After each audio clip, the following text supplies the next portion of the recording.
This is the official audiobook of the book. To access the ebook version, the link will be in the first pinned comment just below. Click and access. Chapter 1: A Contemplative Hook and Promise of Transformation. I remember the first time I truly understood solitude.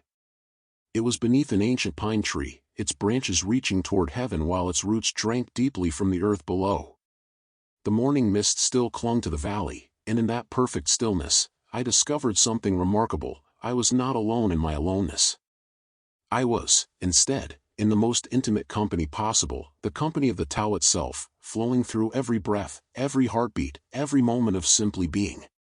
You have come to this book, I suspect, carrying a familiar ache. Perhaps you've noticed how the busiest rooms can feel like deserts, how the most connected moments can leave you feeling utterly isolated. You live in an age of endless noise, pings and notifications, conversations that fill the air but rarely touch the soul, activities that occupy your time but leave your spirit hungry. 25 centuries have passed since I first wrote about the way, yet the human heart's deepest needs remain unchanged. If anything, your modern world has amplified an ancient crisis, the fear of being alone with yourself. But what if I told you that this fear is actually a doorway? What if the very thing you've been running from, that quiet space where it's just you and the vastness of your own being, is actually the portal to everything you've been seeking? The great sages throughout history have known this secret. When Buddha sat beneath the Bodhi tree, he sat alone. When Jesus retreated to the wilderness, he went without companions. When the mystics found their deepest truths, they found them in the sanctuary of solitude. This isn't coincidence, it's recognition of a fundamental law. The source of all genuine connection lies first in learning to be truly present with ourselves. I watch your world today, and I see a peculiar paradox unfolding. You have more ways to connect than any generation before you, yet loneliness has become an epidemic. You can reach anyone, anywhere, at any moment, yet you struggle to reach the person who matters most, the one looking back at you from the mirror each morning. You've become refugees from your own inner landscape, constantly fleeing toward the next distraction, the next conversation, the next anything that will save you from the imagined terror of your own company.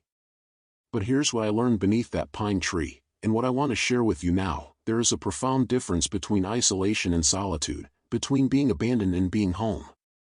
Isolation is separation, from others, from purpose, from the flow of life itself. It feels like exile, like punishment, like being cut off from the source of all nourishment. Solitude, however, is integration. It's not running away from connection but running toward the deepest connection possible. It's not emptiness but fullness. It's not the absence of love but the discovery of love's true source within yourself. This distinction changes everything.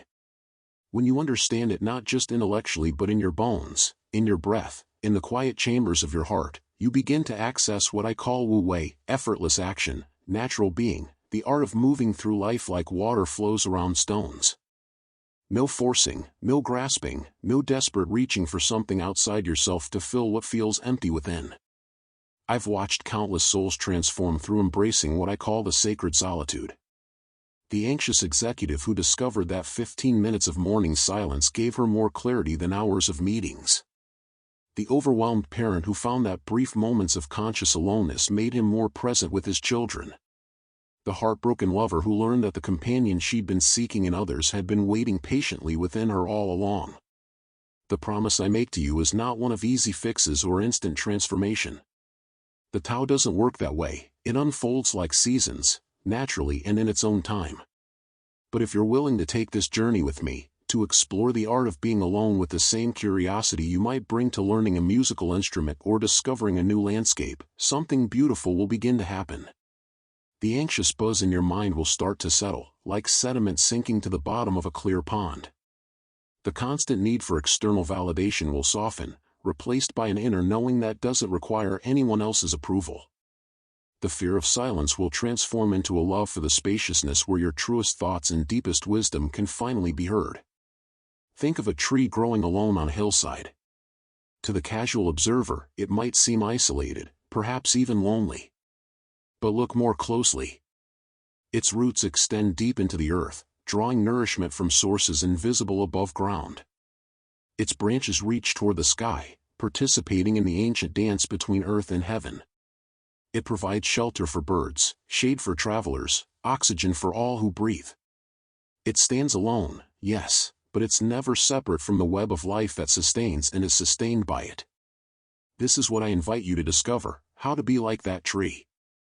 How to stand in your own space with such rootedness, such natural grace, such quiet strength that your very presence becomes a gift to the world around you. How to find in your own company not a consolation prize for the absence of others, but the foundation upon which all your other relationships can flourish with authentic depth and joy.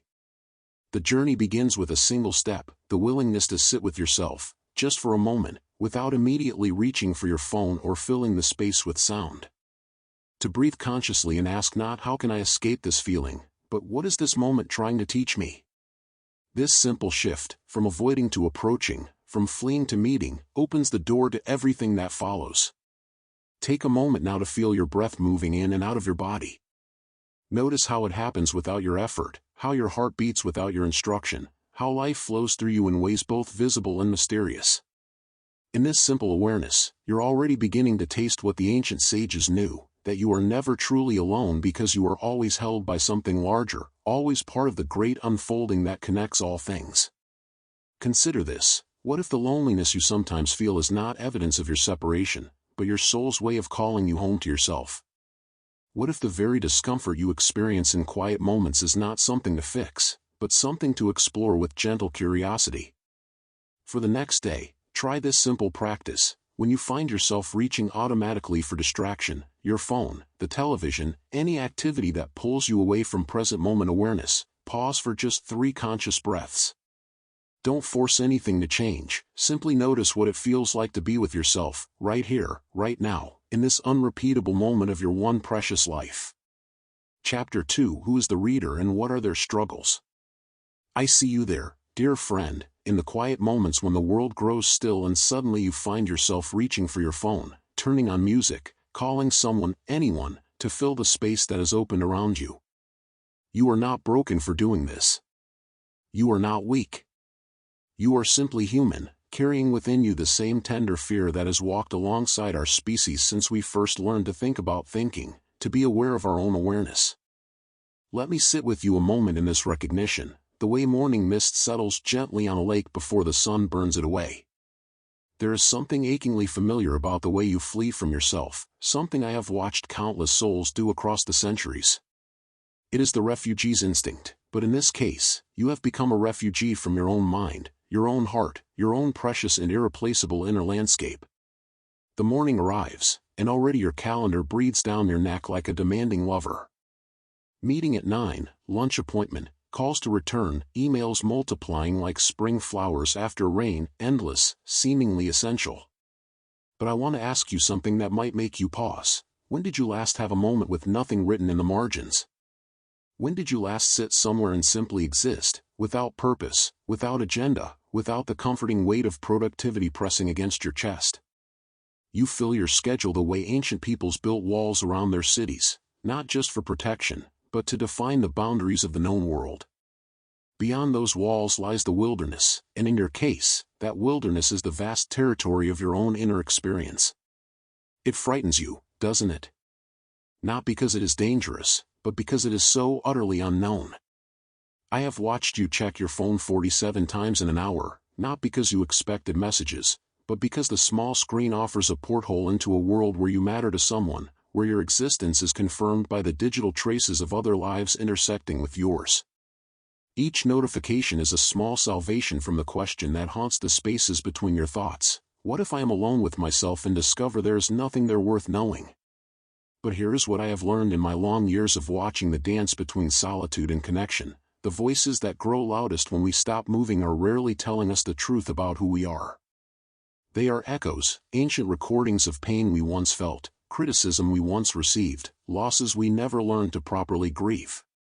When you sit in silence and suddenly hear the familiar chorus of "you're not good enough, smart enough, lovable enough," you are not hearing the voice of your deepest truth.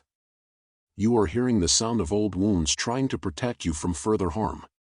The autocritical voice, sharp as winter wind, cuts through any attempt at peace. It catalogs your failures with the precision of an accountant, reminds you of every awkward conversation, every moment of not belonging, every time you felt invisible in a crowded room. It whispers that if you are alone, truly alone, you will have to face these uncomfortable truths about yourself. Better to stay busy, it suggests. Better to keep the soundtrack of other people's needs playing loudly enough to drown out this internal commentary. I want to tell you about Sarah, a woman I once knew who scheduled her life with military precision.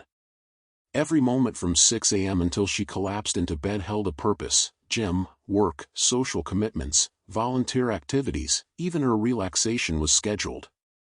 She told herself this was efficiency, but I could see the truth. She was running from the 15 minutes of quiet that might allow her own heart to speak to her.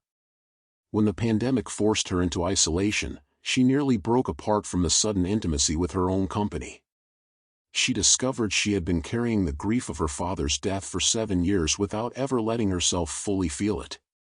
The busyness had been a kindness and a prison both.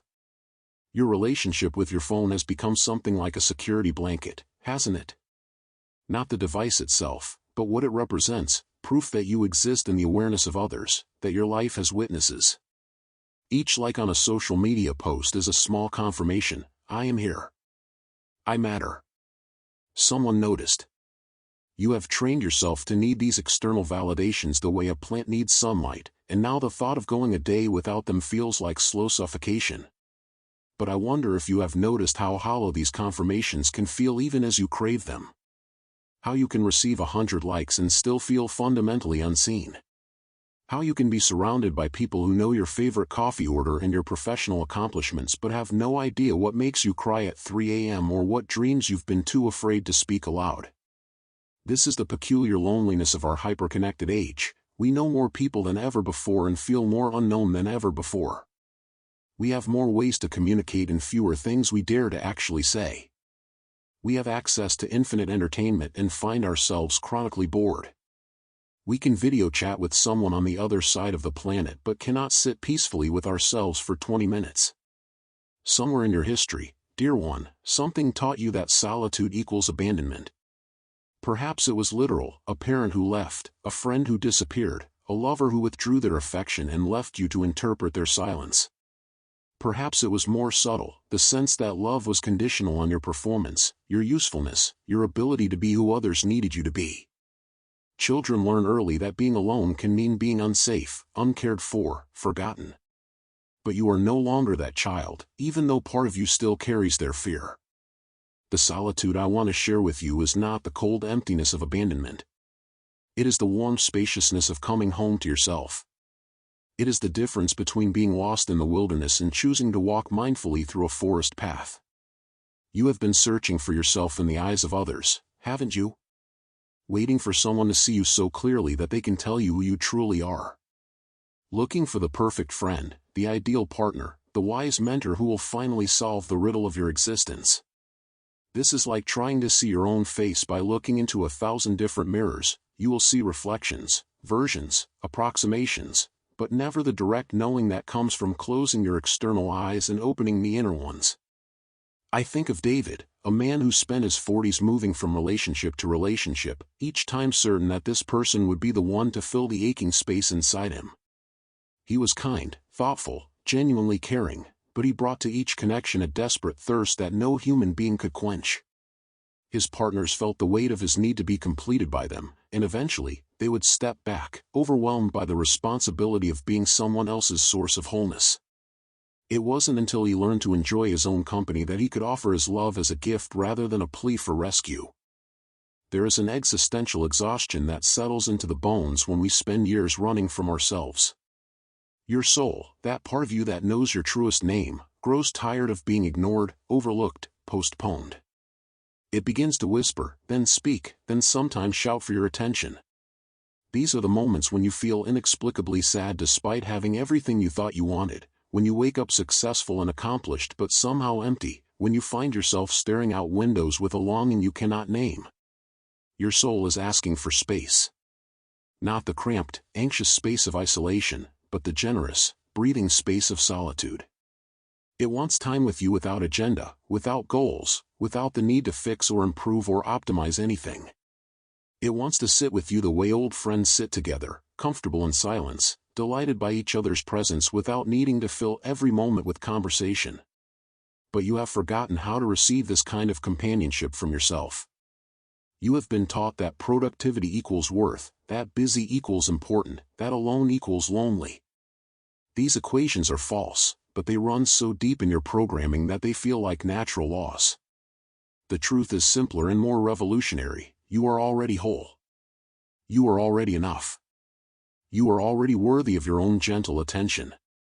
The person you have been seeking in others lives inside you, has always lived inside you, and is patiently waiting for you to turn toward them with curiosity instead of criticism, with welcome instead of fear. Take a moment now, yes, right now, to notice what happens in your body when I suggest that you might deserve your own kindness. Does something soften? Does something resist? Can you feel the ancient argument between the part of you that longs to come home to yourself and the part that insists it isn't safe? This is where we begin, not with forcing yourself to love solitude, but with gentle recognition of how much courage it has taken to survive by staying in motion, how intelligent your avoidance strategies have been, how much sense your fear makes given what you have experienced. You are not learning to be alone because there is something wrong with needing others. You are learning to be alone because it is the foundation of all authentic connection. When you know how to be good company for yourself, you stop asking others to carry the weight of completing you. When you can find peace in your own presence, you stop mistaking intensity for intimacy, neediness for love. Moments for reflection. What would it feel like to give yourself permission to need nothing from this moment except your own breath? Can you imagine looking forward to time alone the way you might look forward to time with a dear friend? What would change in your life if you trusted that you were worthy of your own attention? A gentle practice. Tomorrow, before you reach for your phone upon waking, place your hand on your heart and simply say good morning to yourself. Notice what it feels like to greet yourself before greeting the digital world. This is not about perfection but about beginning to treat your own presence as precious, worth acknowledging, worth a moment of gentle attention. The path we are walking together leads not away from connection, but toward the kind of connection that springs from wholeness rather than emptiness, from choice rather than desperation, from love rather than fear. Your willingness to examine these tender places in yourself is already an act of courage. Trust that courage. It knows the way home. Chapter 3, Foundations. I want to tell you about an afternoon that changed everything I understood about being alone. It was beside a river, many lifetimes ago, when the world was quieter and the space between thoughts stretched like morning mist over water. I had been walking for days, not fleeing from anything, but drawn towards something I couldn't yet name. The path led me to where the river bent, creating a small pool so still it perfectly mirrored the sky. As I sat on the worn stone beside that water, I realized I had been searching my entire life for this moment, not the place, but the quality of presence I found there. In that crystalline stillness, with only the gentle murmur of water over stones and the distant call of a crane, I discovered what it truly means to be alone without being lonely.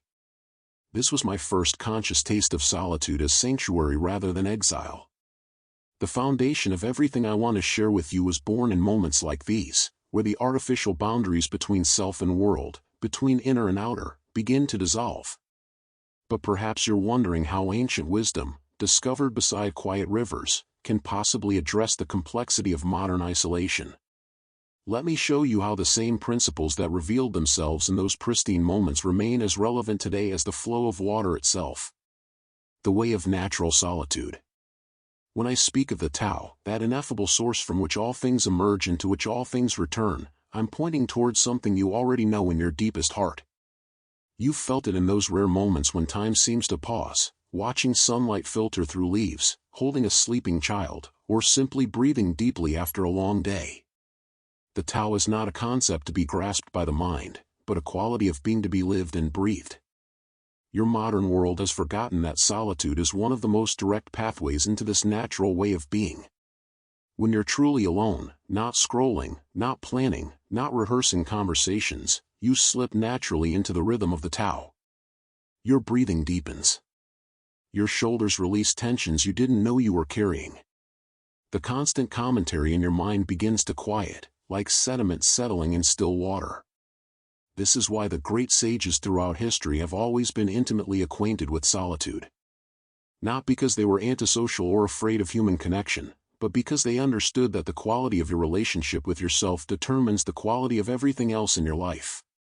In solitude, you remember who you are beneath all the roles you play, all the expectations you carry, all the ways you've learned to perform for others.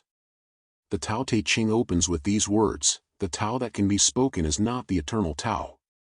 What I meant is that the deepest truths about life cannot be captured in words or concepts, they must be directly experienced.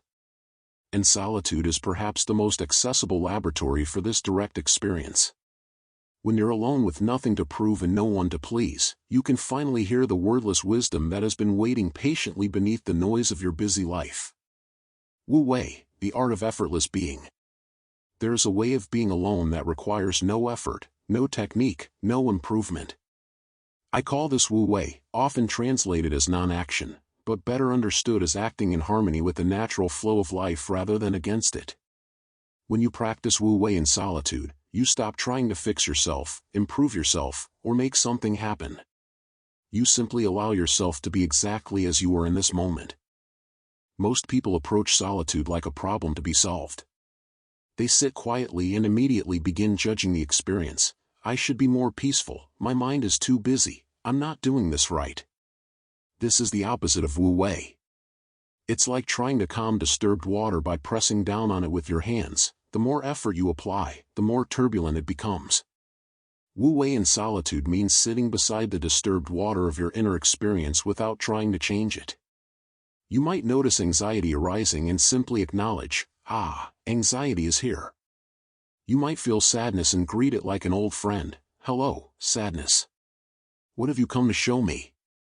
This isn't passive resignation, it's the most skillful action possible. When you stop fighting your inner experience, it naturally begins to transform itself. I learned this from watching water. Have you ever noticed how water never struggles against obstacles? When it encounters a rock, it doesn't try to destroy or move it. Water simply flows around, finding the path of least resistance, yet over time it can carve the deepest canyons. Your emotions, thoughts, and inner experiences are like that water. When you apply Wu Wei, flowing around them rather than fighting them, they naturally find their own resolution. This is particularly important when you're first learning to be alone with yourself. You may encounter emotions and thoughts that have been waiting for your attention, perhaps old grief, unexpressed anger, or deep loneliness. The temptation is to distract yourself or fix these feelings immediately. But Wu Wei teaches you to create space for them, to let them move through you like weather passing through the sky.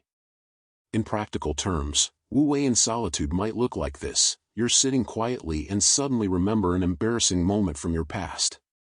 Instead of pushing the memory away or analyzing why it appeared, you simply notice, a memory is here. You let yourself feel whatever emotions arise without trying to talk yourself out of them. You breathe with the discomfort, neither clinging to it nor pushing it away. This is the waterway, flowing with what is rather than fighting what appears. The sacred balance, yin and yang of solitude. One of the most profound discoveries awaiting you in solitude is the dance between yin and yang, the receptive and active principles that create all of life's harmony. Most people experience solitude as either completely empty, yin, or frantically busy, yang, but neither extreme leads to the nourishing solitude your soul craves. The art lies in learning to dance between receptivity and gentle action, emptiness and creative fullness. Yin solitude is like a fertile valley, receptive, quiet, spacious. These are the moments when you're not trying to accomplish anything, learn anything, or become anything. You're simply present to what is, like earth receiving rain. In yin solitude, you might find yourself gazing out a window for long periods, taking a slow bath without music or books, or lying on the grass feeling the earth beneath your body. These moments of pure receptivity are essential because they allow your nervous system to truly rest and your intuitive wisdom to surface. Yang solitude, by contrast, has a quality of gentle creativity and inspired action. This might look like journaling insights that arise from your quiet moments, taking a mindful walk in nature, or engaging in creative activities that bring you joy without any pressure for results. Yang solitude is still deeply connected to your inner wisdom. It's not busy work or distraction, but creative expression flowing naturally from your center. The key is learning to recognize when you need more yin and when you need more yang. If you've been in constant motion, serving others, making decisions, and managing responsibilities, your soul will crave yin solitude, pure rest and receptivity. But if you've been stuck in passive consumption, scrolling social media, binge-watching shows, or numbing out in various ways, you'll feel more alive engaging in yang solitude, creating something beautiful or meaningful.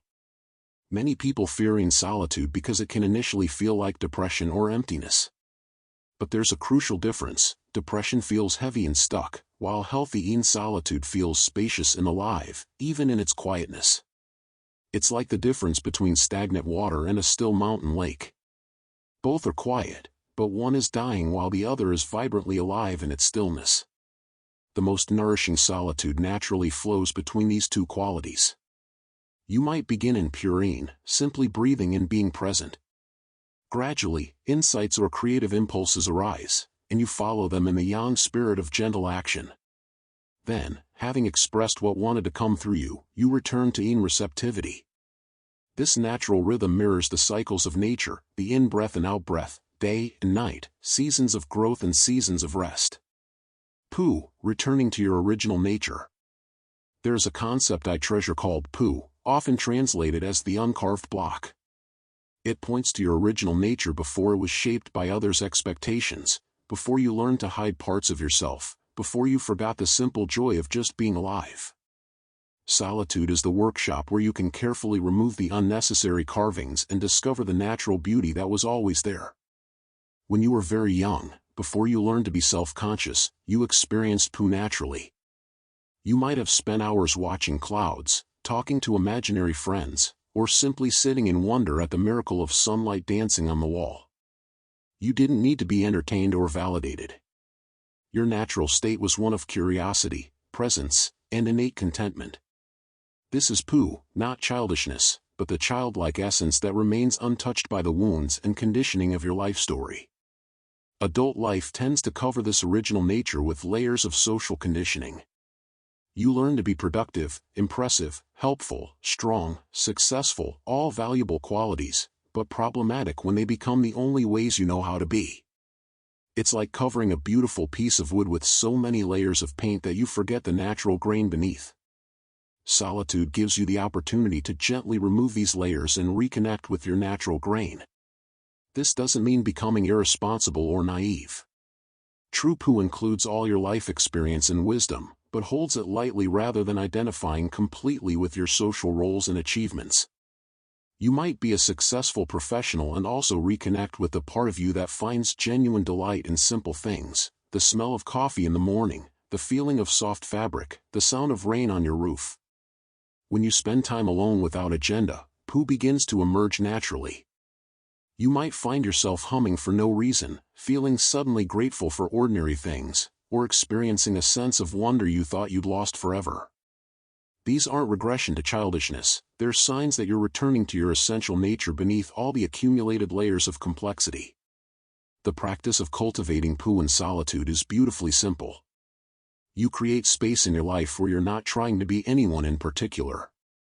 You might sit in your garden without your phone, take a bath without trying to solve problems, or prepare a simple meal with full attention to each movement. In these moments, you're not the parent, the professional, the problem solver, or any other role. You're simply the aware presence that has been with you since birth, uncomplicated, naturally content, inherently whole. Te, the natural power of authentic presence. From this foundation of Wu Wei, balanced solitude, and connection to your original nature emerges what I call Te, often translated as virtue, but better understood as the natural power that flows from authentic being. When you're comfortable in your own presence, you develop a quality of being that others find naturally attractive and trustworthy, though you're no longer seeking their approval. Te is not something you can force or perform. It's the natural fragrance of a life lived in harmony with the Tao. Like a flower that doesn't try to attract bees but simply blooms according to its nature, a person cultivated in solitude doesn't try to impress others but simply radiates the peace and authenticity they've discovered in their alone time. You've encountered people with Tay, though you might not have had a name for it. They're the ones who seem comfortable in their own skin, who listen more than they speak, who have a calming presence that makes you feel safe to be yourself. They're not performing confidence or trying to prove their worth, they simply know who they are because they've spent time getting acquainted with themselves in solitude. The development of Tay through solitude is a gradual process, like a tree slowly growing stronger roots. Each time you choose to be present with yourself rather than seeking distraction, you're developing inner strength. Each time you honor your need for quiet rather than filling every moment with activity, you're cultivating the spaciousness from which wisdom arises. Each time you treat yourself with the same kindness you would offer a dear friend, you're building the foundation of self-respect that others will naturally sense and mirror. Tay manifests in small, daily ways.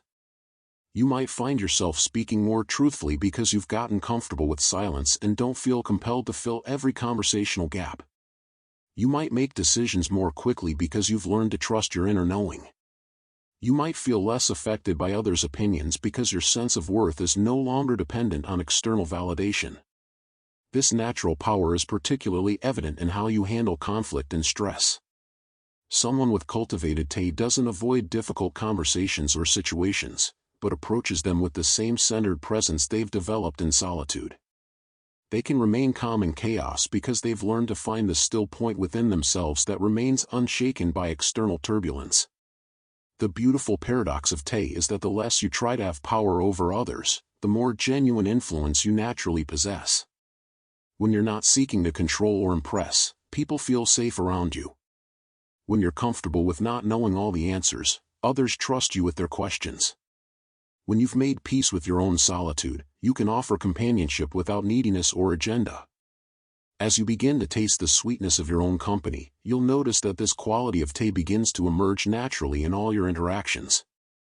You become someone others enjoy being around not because you're entertaining or always positive, but because you're genuinely present, a rare gift in a world where most people are distracted, anxious, or performing versions of themselves they think others want to see. Take a moment now to reflect. Can you remember a time when you felt completely comfortable being alone, even briefly? Perhaps while watching a sunset, drinking morning coffee, or simply breathing deeply.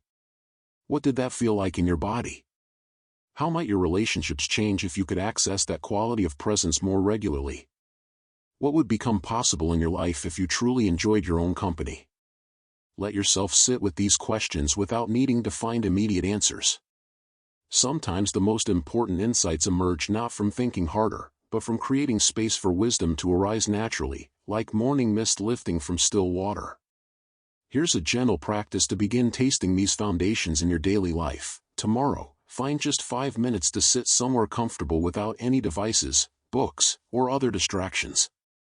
Don't try to meditate or accomplish anything, simply practice being present with yourself. Notice what arises without judging it as good or bad. If discomfort comes, greet it with curiosity rather than resistance. If peace arises, receive it without grasping. This is your first conscious step into the art of being alone, not as exile from the world, but as return to the source of all genuine connection. The path we're walking together leads not away from life and love, but deeper into the heart of both. In learning to be truly alone, you're preparing to be truly present with others. In making peace with solitude, you're discovering the inexhaustible spring of contentment that no external circumstance can touch. In returning to your original nature, you're becoming the most authentic gift you can offer to a world hungry for genuine presence. This is the foundation upon which all genuine transformation rests, not the shaky ground of others' approval or the shifting sands of external achievement, but the bedrock of your own conscious presence, discovered and cultivated in the sacred laboratory of solitude. Chapter 4: Key Principles Applied to Daily Life. I sit here in the early morning hours, watching how the mist rises from the valley below, and I am reminded of something profound. The principles we've explored together are not meant to remain as beautiful ideas floating in the realm of thought.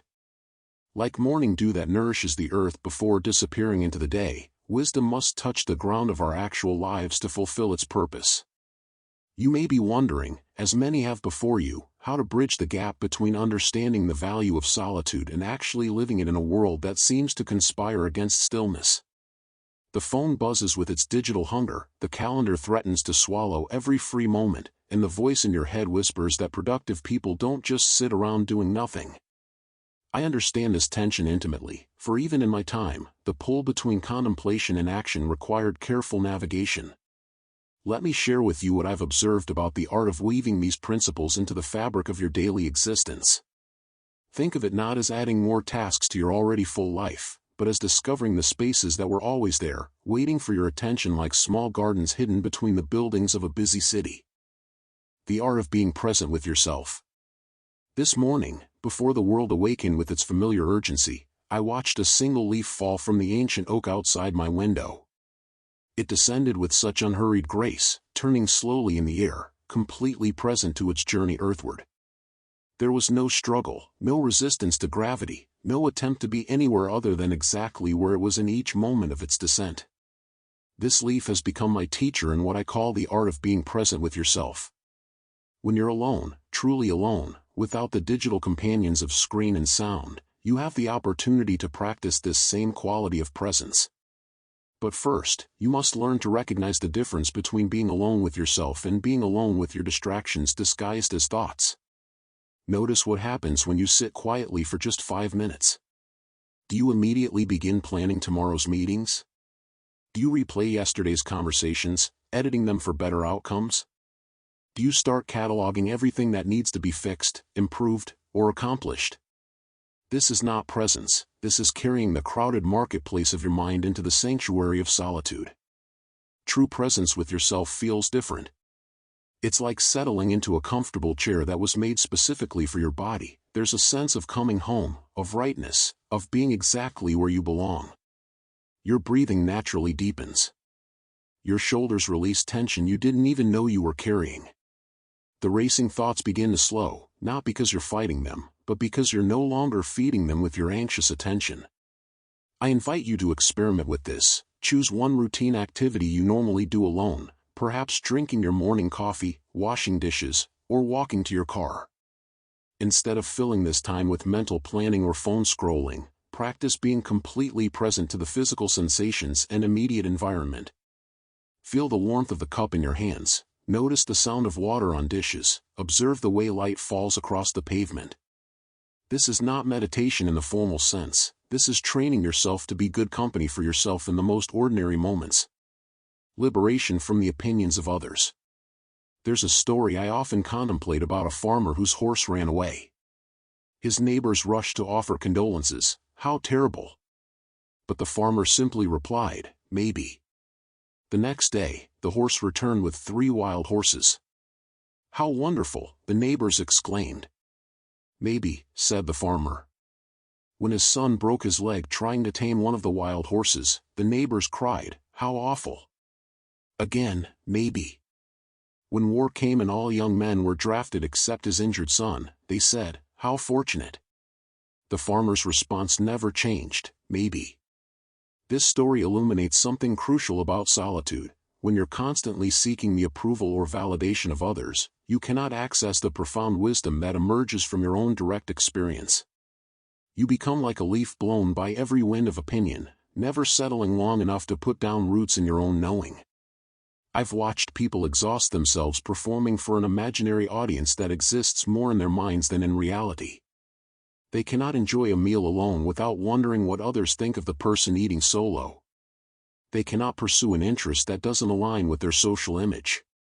They cannot make decisions without consulting a committee of friends, family, and colleagues, then suffer anxiety about disappointing someone no matter what they choose. The practice of Wu Wei, flowing like water, offers us a different way. Water doesn't ask the riverbank for permission to flow, it simply finds its natural course. When you're alone, you have the precious opportunity to discover your natural course without the interference of others' expectations, fears, or projections. Here's what I've found works. Begin by making small decisions during your alone time based purely on what feels right to you in that moment. If you feel like sitting on the floor instead of the couch, sit on the floor. If you want to eat breakfast for dinner, do that. If you feel drawn to stand outside and look at the sky for no productive reason, honor that impulse. These may seem insignificant, but they're practice strokes in the art of self-trust. As you strengthen this muscle of inner knowing, you'll find that the opinions of others begin to carry less weight, not because you don't care about people, but because you've developed a reliable internal compass. You become like the mountain that remains steady while clouds pass overhead, acknowledging the weather without being moved by it. The sacred economy of attention. In the marketplace of your mind, attention is the most precious currency, and when you're alone, you become both the spender and the merchant. Every moment of solitude presents you with choices about how to invest this finite resource. Will you spend it on worry about future scenarios that may never occur? Will you pour it into regret about past decisions that cannot be changed? Or will you invest it in the only moment where life actually happens, this one? I think of attention as being like water in a mountain stream.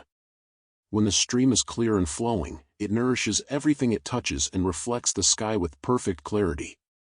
But when it becomes clogged with debris, the mental equivalent of resentments, anxieties, and endless mental chatter, it stagnates and loses its life-giving properties.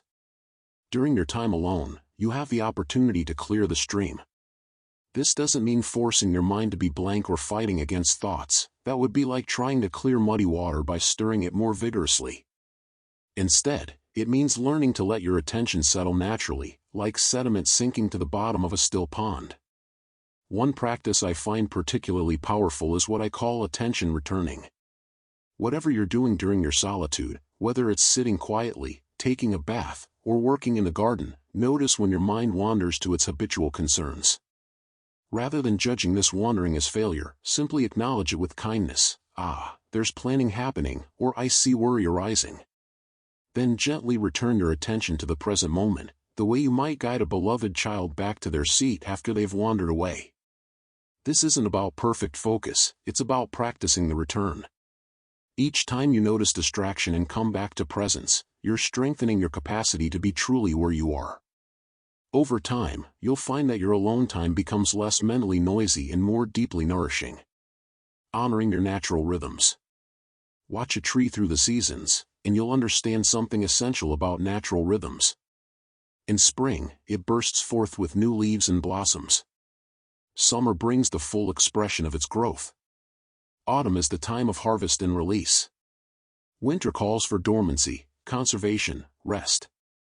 The tree never apologizes for its seasonal changes or tries to bloom in winter to please the gardener.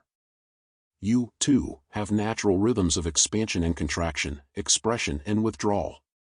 There are times when your soul calls for connection, collaboration, and outward engagement. And there are times when it whispers for retreat, reflection, and solitude. Learning to honor these rhythms instead of fighting them is one of the greatest gifts you can give yourself. I've noticed that most people have been conditioned to see the need for solitude as antisocial or selfish. They push through their natural cycles, forcing themselves to be on when their inner wisdom calls for off. This is like trying to make a tree bloom in winter. It creates stress, depletes resources, and ultimately diminishes the quality of both rest and engagement. Pay attention to your own rhythms. Maybe you notice that after several days of intense social interaction, you feel a subtle pull toward quieter activities. Maybe certain times of day or certain seasons of the year naturally call you inward. Maybe after completing a big project or navigating a challenging situation, your system craves the restoration that only solitude can provide. Instead of overriding these signals, experiment with honoring them. This doesn't mean becoming a hermit, it means becoming attuned to your natural cycles and creating a life that has space for both connection and solitude in their proper seasons. The revolutionary practice of non-doing. In a culture obsessed with productivity, efficiency, and constant achievement, the practice of deliberately doing nothing may be the most radical act available to you. I call this wu wei in your alone time, moments of purposeful non-action that create space for wisdom, creativity, and restoration to emerge naturally. This isn't laziness or procrastination, which are often accompanied by guilt or anxiety. True non-doing has a quality of alert relaxation, like a cat resting in a sunny window, completely at ease yet fully present. It's in these spaces of non-doing that insights arise, creative solutions present themselves, and your nervous system gets the deep rest it needs to function optimally. I suggest beginning with small experiments in non-doing. Perhaps you set aside 15 minutes during your alone time to sit comfortably and literally do nothing productive. Don't meditate, don't solve problems, don't plan or organize or improve anything. Simply be present to whatever arises, sounds, sensations, thoughts, feelings, without needing to change or fix any of it. You may be surprised by what emerges from these spaces. Solutions to problems you've been wrestling with may appear effortlessly. Creative ideas may bubble up from some previously untapped source. Or you may simply experience a quality of peace and restoration that no amount of busy activity could provide. How solitude transforms all relationships. Here's a paradox that has fascinated me for many years. The better you become at being alone, the better you become at being with others. When you're comfortable in your own company, you stop using relationships to escape from yourself. Instead, you can meet others from a place of fullness rather than need, presence rather than distraction, authenticity rather than performance. Think about the people you most enjoy being around.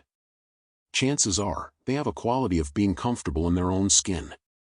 They don't seem to need constant validation or entertainment from you. They can sit in comfortable silence, share authentic thoughts and feelings, and maintain their own center even in the midst of social interaction. These people have learned the art of solitude, whether consciously or unconsciously. When you develop this same quality through your own practice of conscious solitude, several things begin to shift in all your relationships. You become less reactive because you've learned to be with difficult emotions without immediately needing someone else to fix or soothe them. You become more genuinely interested in others because you're not primarily focused on managing their opinion of you. You become more honest because you've practiced being truthful with yourself during your alone time. Most importantly, you stop looking to relationships to provide what only solitude can give you: deep self-knowledge, inner peace, and connection to your own wisdom. This takes enormous pressure off your relationships and allows them to be what they're meant to be: opportunities for mutual growth, joy, and authentic connection between two whole people. Embracing the power of not knowing. In your alone time, you'll inevitably encounter the edge of your own understanding. Sitting quietly with yourself, questions will arise that have no easy answers. Who am I when no one is looking? What do I really want? What is my purpose here? How should I handle that difficult situation? The temptation will be to immediately seek answers through research, consultation, or endless mental analysis. But there's profound wisdom in learning to rest comfortably in the space of not knowing. The Chinese have a beautiful phrase: the wise find pleasure in water, the virtuous find pleasure in hills. Water is always moving, changing, adapting to whatever container holds it. Hills are solid, stable, enduring. Both qualities are needed, and your solitude offers you the opportunity to experience both. Sometimes your alone time will be like water, fluid, creative, full of new insights and possibilities. Other times it will be like hills, solid, unchanging, a peaceful resting in what is without needing it to be different. Both are valuable. Both are part of the natural rhythm of a life lived in harmony with the Tao. When you encounter the not knowing in your solitude, rather than rushing to fill it with premature answers, try resting in the question itself. I don't know what I should do about this situation, and that's okay for now. I'm not sure who I am becoming, and that mystery is part of the journey. I can't figure out the meaning of what I'm experiencing, and perhaps the not figuring out is itself meaningful. This practice of comfortable not knowing makes you more flexible, more humble, more open to possibilities you hadn't previously considered. It also makes your alone time more spacious and less mentally cramped, creating room for wisdom to emerge in its own timing. Reflection questions. As we near the end of this exploration of daily practice, I invite you to pause and consider, which of these principles most strongly resonates with your current situation? Perhaps you recognize yourself as someone who struggles with the opinions of others, or maybe you see how you've been ignoring your natural rhythms of withdrawal and engagement. Take a moment to honestly acknowledge where you are without judgment. Consider also what small experiment you might try today. Not a complete life overhaul, but one small step toward treating your alone time as sacred space rather than time to fill or endure. What would it look like to approach just one solitary moment today with the reverence you might bring to a beautiful piece of music or a stunning sunset? Finally, reflect on this question: What would become possible in your life if you truly mastered the art of being alone with yourself? Not just tolerating solitude, but genuinely enjoying your own company, trusting your inner wisdom, and finding restoration in stillness. Hold this vision gently as motivation for the practices ahead. A simple daily practice.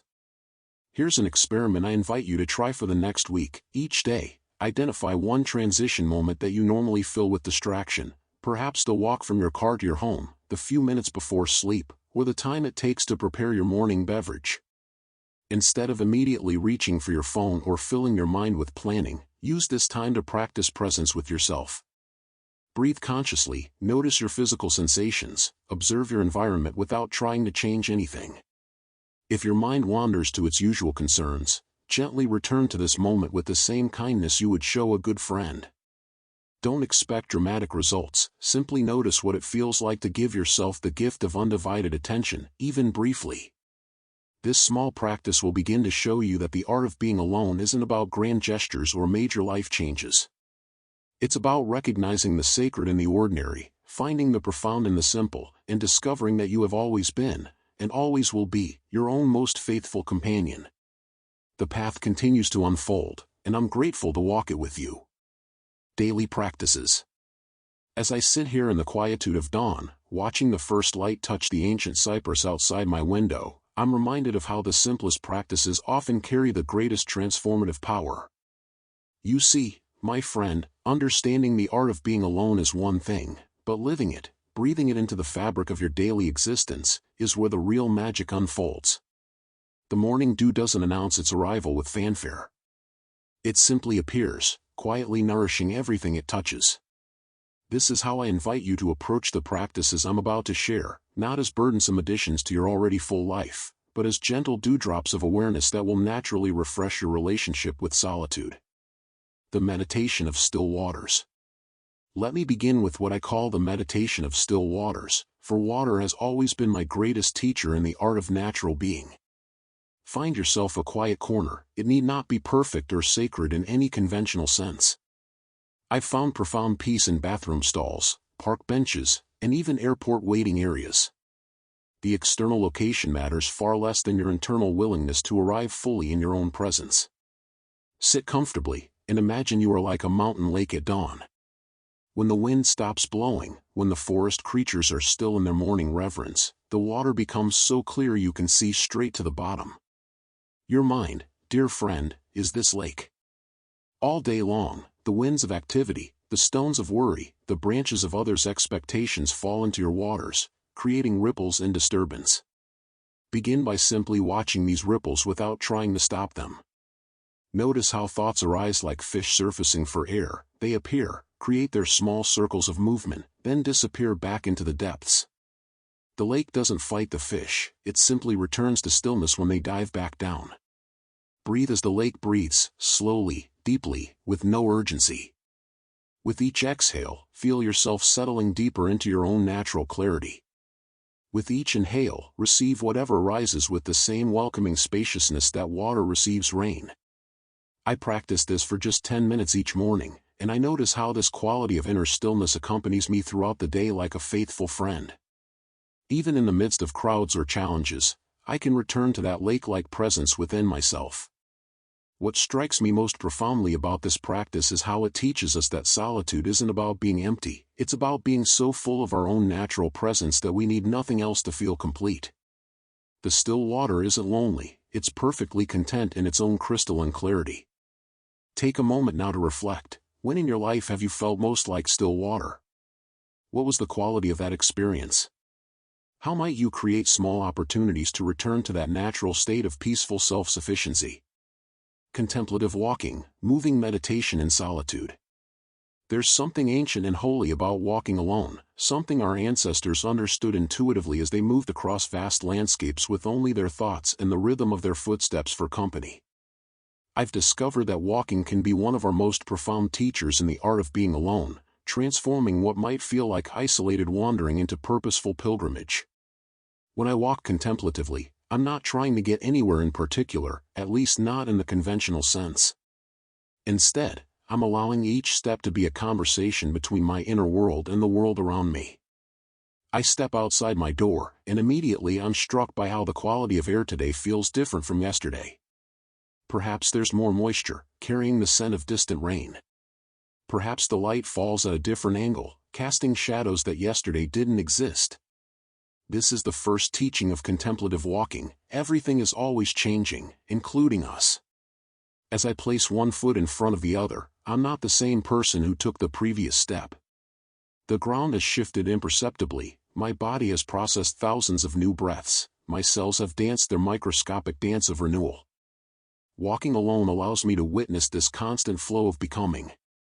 I've found it helpful to begin these walks with what I call the settling distance, usually the first 5 or 10 minutes where I allow the day's accumulated tension to gradually fall away with each step. My mind might still be churning with conversations from earlier or plans for later, but I don't fight these mental visitors. Like a gracious host, I acknowledge them and then gently return my attention to the immediate sensory experience of walking. The sound of my footsteps creates a natural rhythm, like a drum keeping time with my heart. On pavement, there's a different percussion than on gravel, and different still from soft earth or fallen leaves. I listen to the soundtrack of my solitude, finding in it a kind of music that no external playlist could provide. As the settling distance passes, something beautiful begins to happen. My awareness naturally expands beyond my own internal dialogue to embrace the larger conversation happening all around me. I notice the way shadows move as clouds pass overhead, the intricate architecture of bare winter branches against the sky, the small mysteries of who has walked this path before me and what their stories might be. This is when the walking becomes truly contemplative, when I'm no longer separate from my environment but in gentle dialogue with it. A red cardinal might flash across my path, and I pause to consider what vibrancy in my own life might be asking for attention. The wind might pick up, and I feel it as encouragement to release whatever I've been holding too tightly. These aren't forced metaphors but natural conversations that arise when we create space for them. I often return from these walks with insights I couldn't have accessed through thinking alone. Problems that seemed intractable reveal elegant solutions. Emotions that felt stuck begin to move and transform. It's as if the combination of physical movement, solitude, and natural awareness creates the perfect conditions for our innate wisdom to surface. What makes contemplative walking particularly powerful as a practice of being alone is how it demonstrates that solitude doesn't require stillness. We can be fully present with ourselves while in motion, fully engaged with our inner landscape while also engaging with the outer world. It's a beautiful integration of receptivity and gentle action, the very essence of Wu Wei. Consider this: where in your daily life could you transform ordinary walking into contemplative walking? How might your relationship with solitude shift if you saw every step as an opportunity for deeper self-companionship? Creating sacred transitions, bridges between worlds.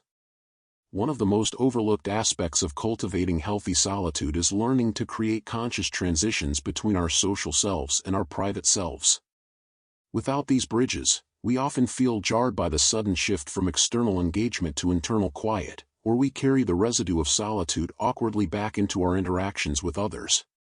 I think of these transitions as sacred thresholds, moments when we consciously shift from one state of being to another. Just as a temple has an entrance where visitors pause to prepare themselves for the different quality of attention required within, we can create similar doorways in our daily lives. When I return home after being in the world, I have a simple ritual that helps me transition into solitude. I pause at my doorway for just a moment, taking 3 deep breaths and consciously releasing the day's accumulation of other people's energy, expectations, and emotions. It's not that these interactions were negative, often they were quite pleasant, but I recognize that I've been wearing my social self like clothing, and now it's time to gently remove those layers and return to my natural state. I place my hand on my heart and silently say, "Welcome home," not just to my physical dwelling but to the sanctuary of my own presence.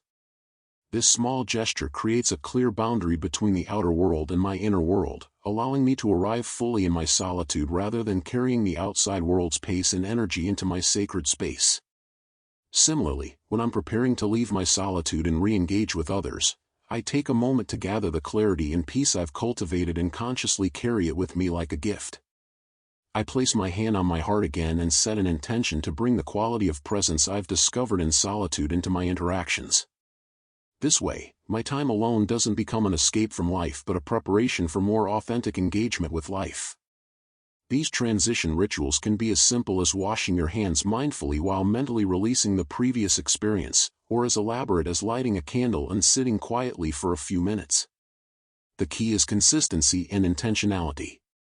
You're training your psyche to recognize these moments of shift and to move through them with grace rather than jarring abruptness. I've noticed that people who struggle with solitude often lack these conscious transitions. They go from full social engagement to sudden isolation, or from deep solitude to immediate external demands, and the shock creates resistance to either state. But when we learn to bridge these worlds skillfully, both our solitude and our social connections become more satisfying and sustainable. As you reflect on this practice, ask yourself, what would help you transition more gracefully between being with others and being alone?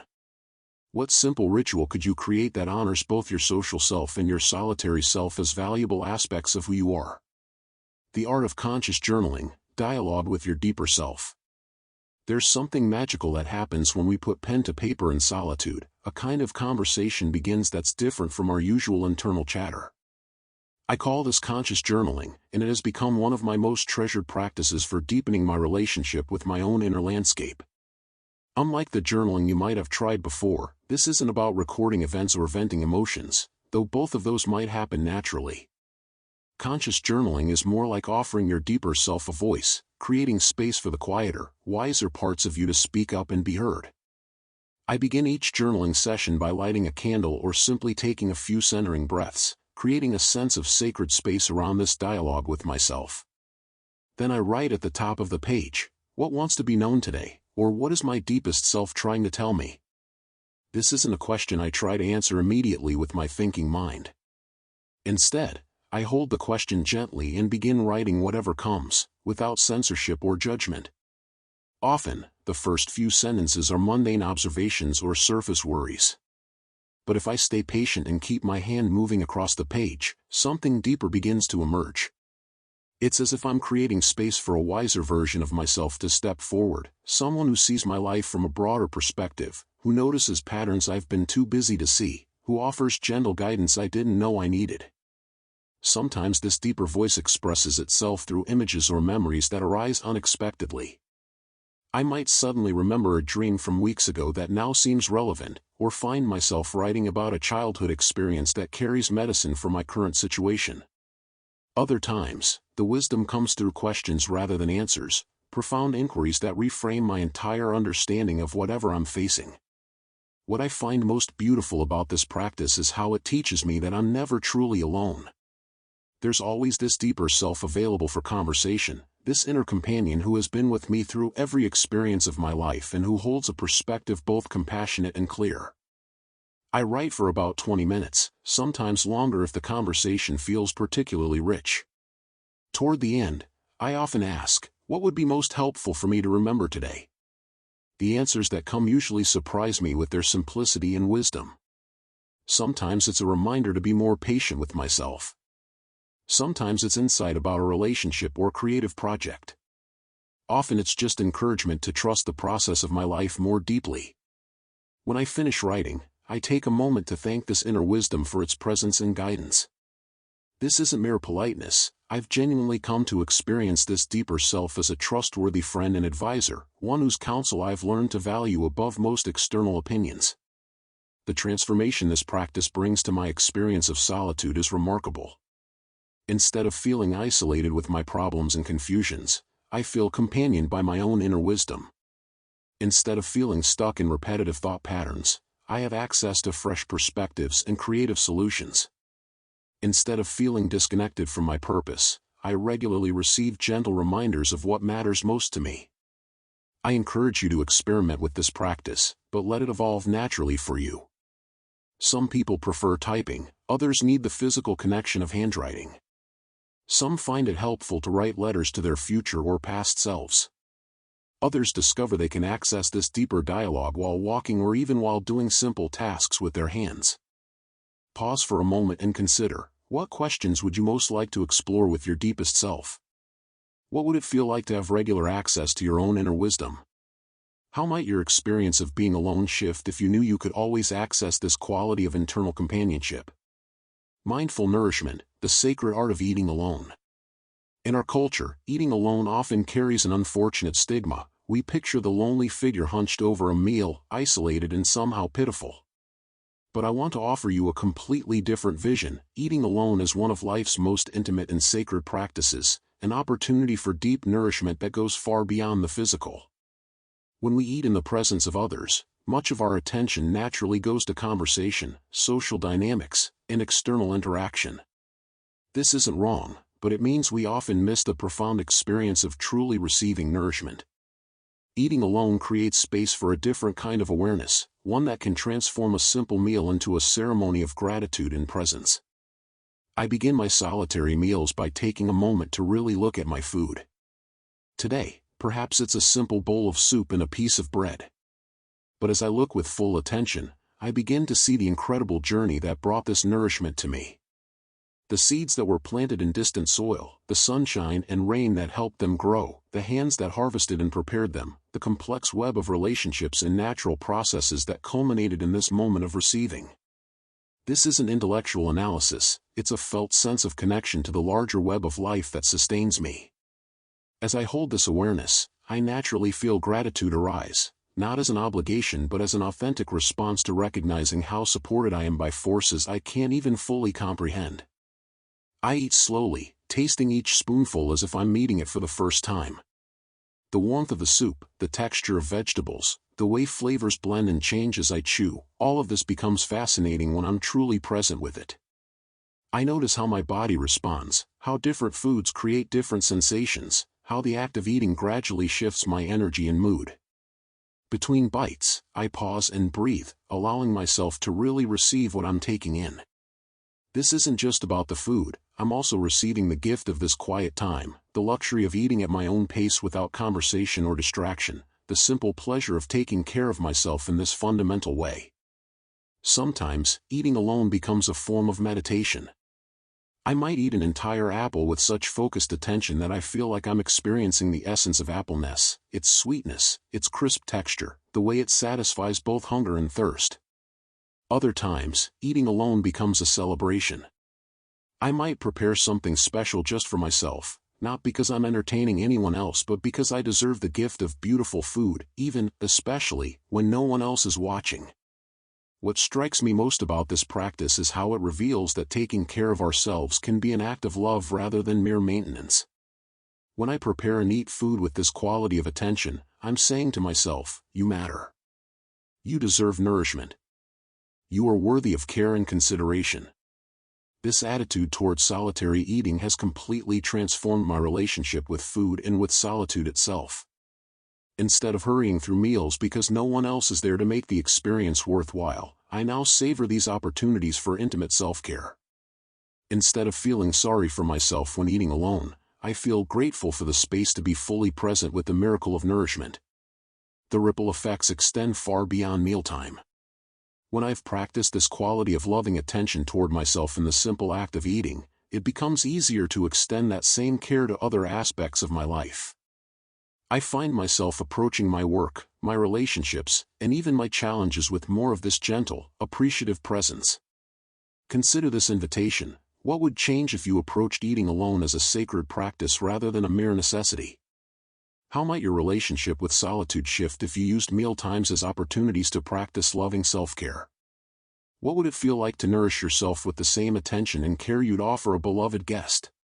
Preparing for sacred rest, sleep is spiritual practice. As the day draws to its close, I'm often struck by how the transition into sleep offers us one of our most profound opportunities for solitude, and yet how rarely we approach this daily threshold with the reverence it deserves. The hours we spend alone with our dreams and deep rest are not merely biological necessities but sacred passages into mystery and renewal. In our overstimulated world, many people struggle with the transition from the day's activities to the vulnerable state of sleep. We carry the day's stress and stimulation right up to the moment we close our eyes, then wonder why rest feels elusive or why we wake up feeling unrest despite adequate hours of sleep. Learning to prepare for sleep as a spiritual practice transforms both our solitude and our dreams. I begin my evening transition about an hour before I intend to sleep. This is my time of conscious settling, when I gradually shift from the day's active engagement to the receptive state that welcomes rest. I dim the lights in my home, creating an environment that signals to both my body and my psyche that it's time to begin turning inward.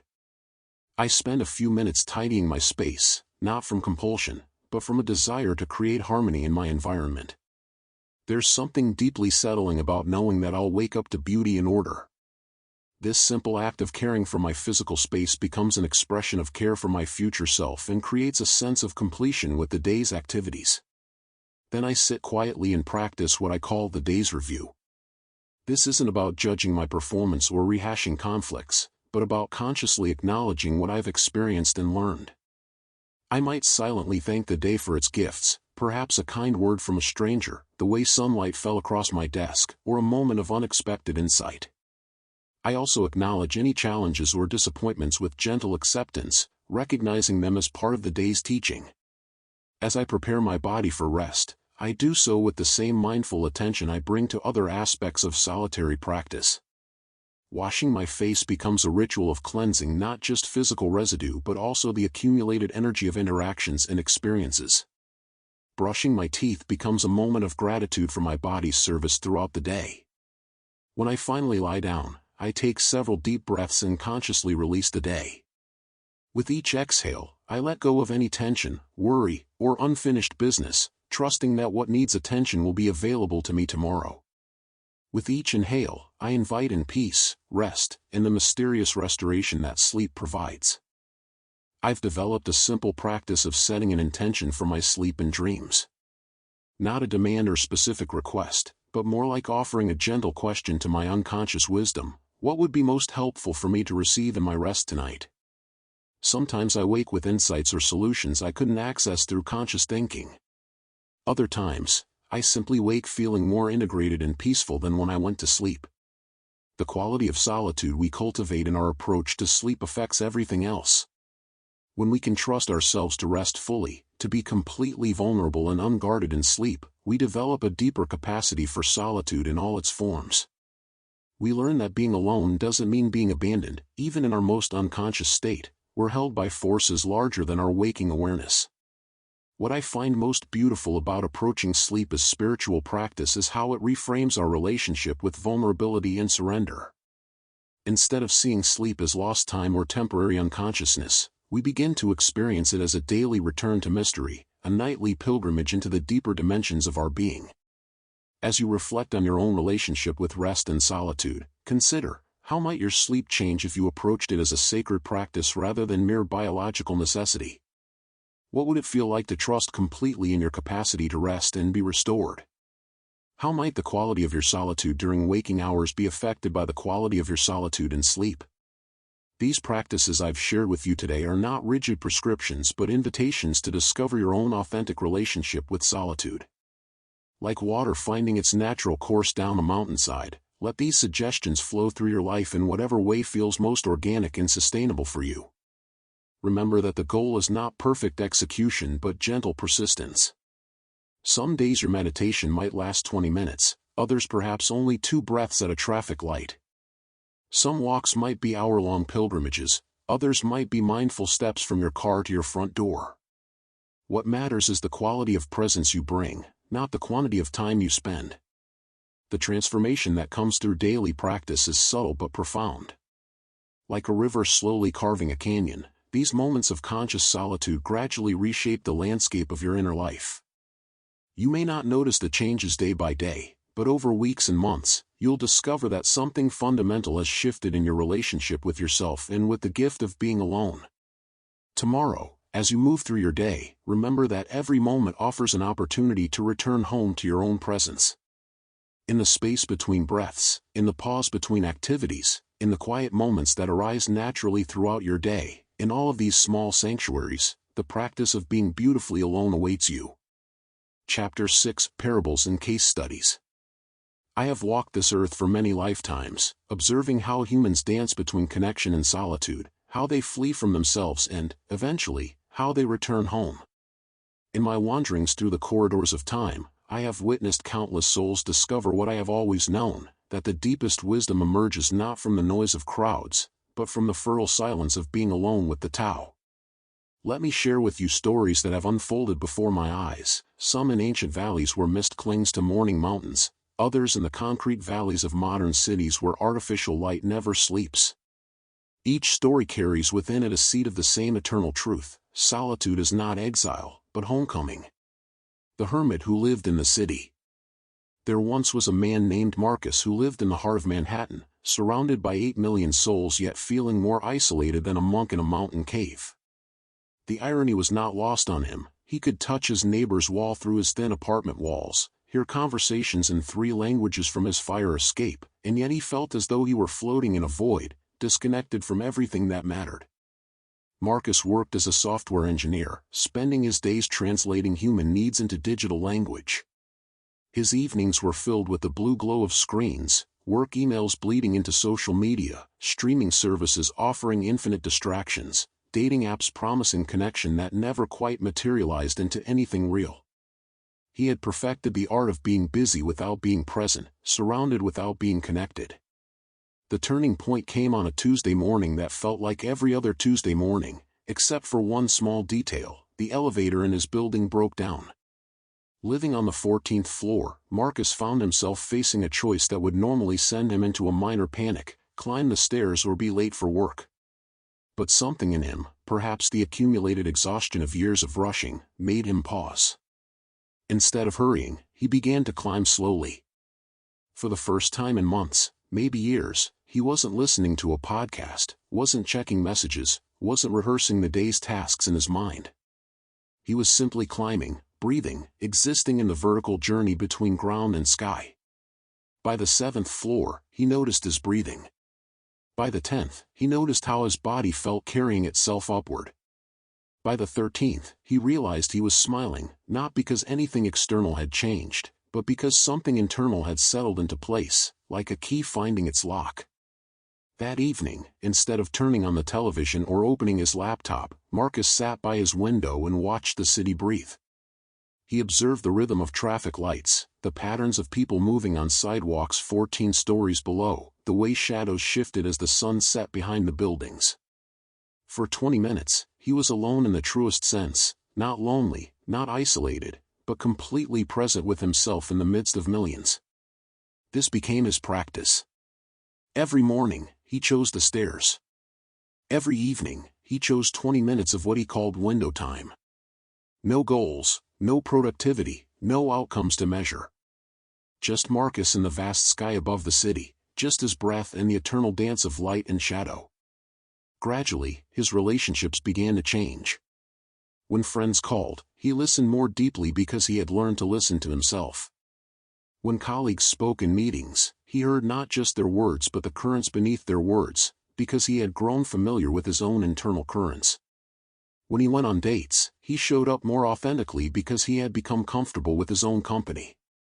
The hermit lived in the city, not by withdrawing from it, but by finding the still point within the storm. Marcus discovered what I have always taught, that the deepest solitude is not about location, but about location of consciousness. You can be alone in the most crowded places on earth if you know how to come home to yourself. The executive in the secret garden.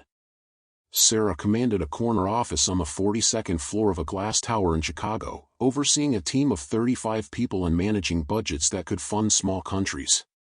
She was brilliant at her work, respected by peers, feared by competitors, and utterly exhausted by the weight of always being on.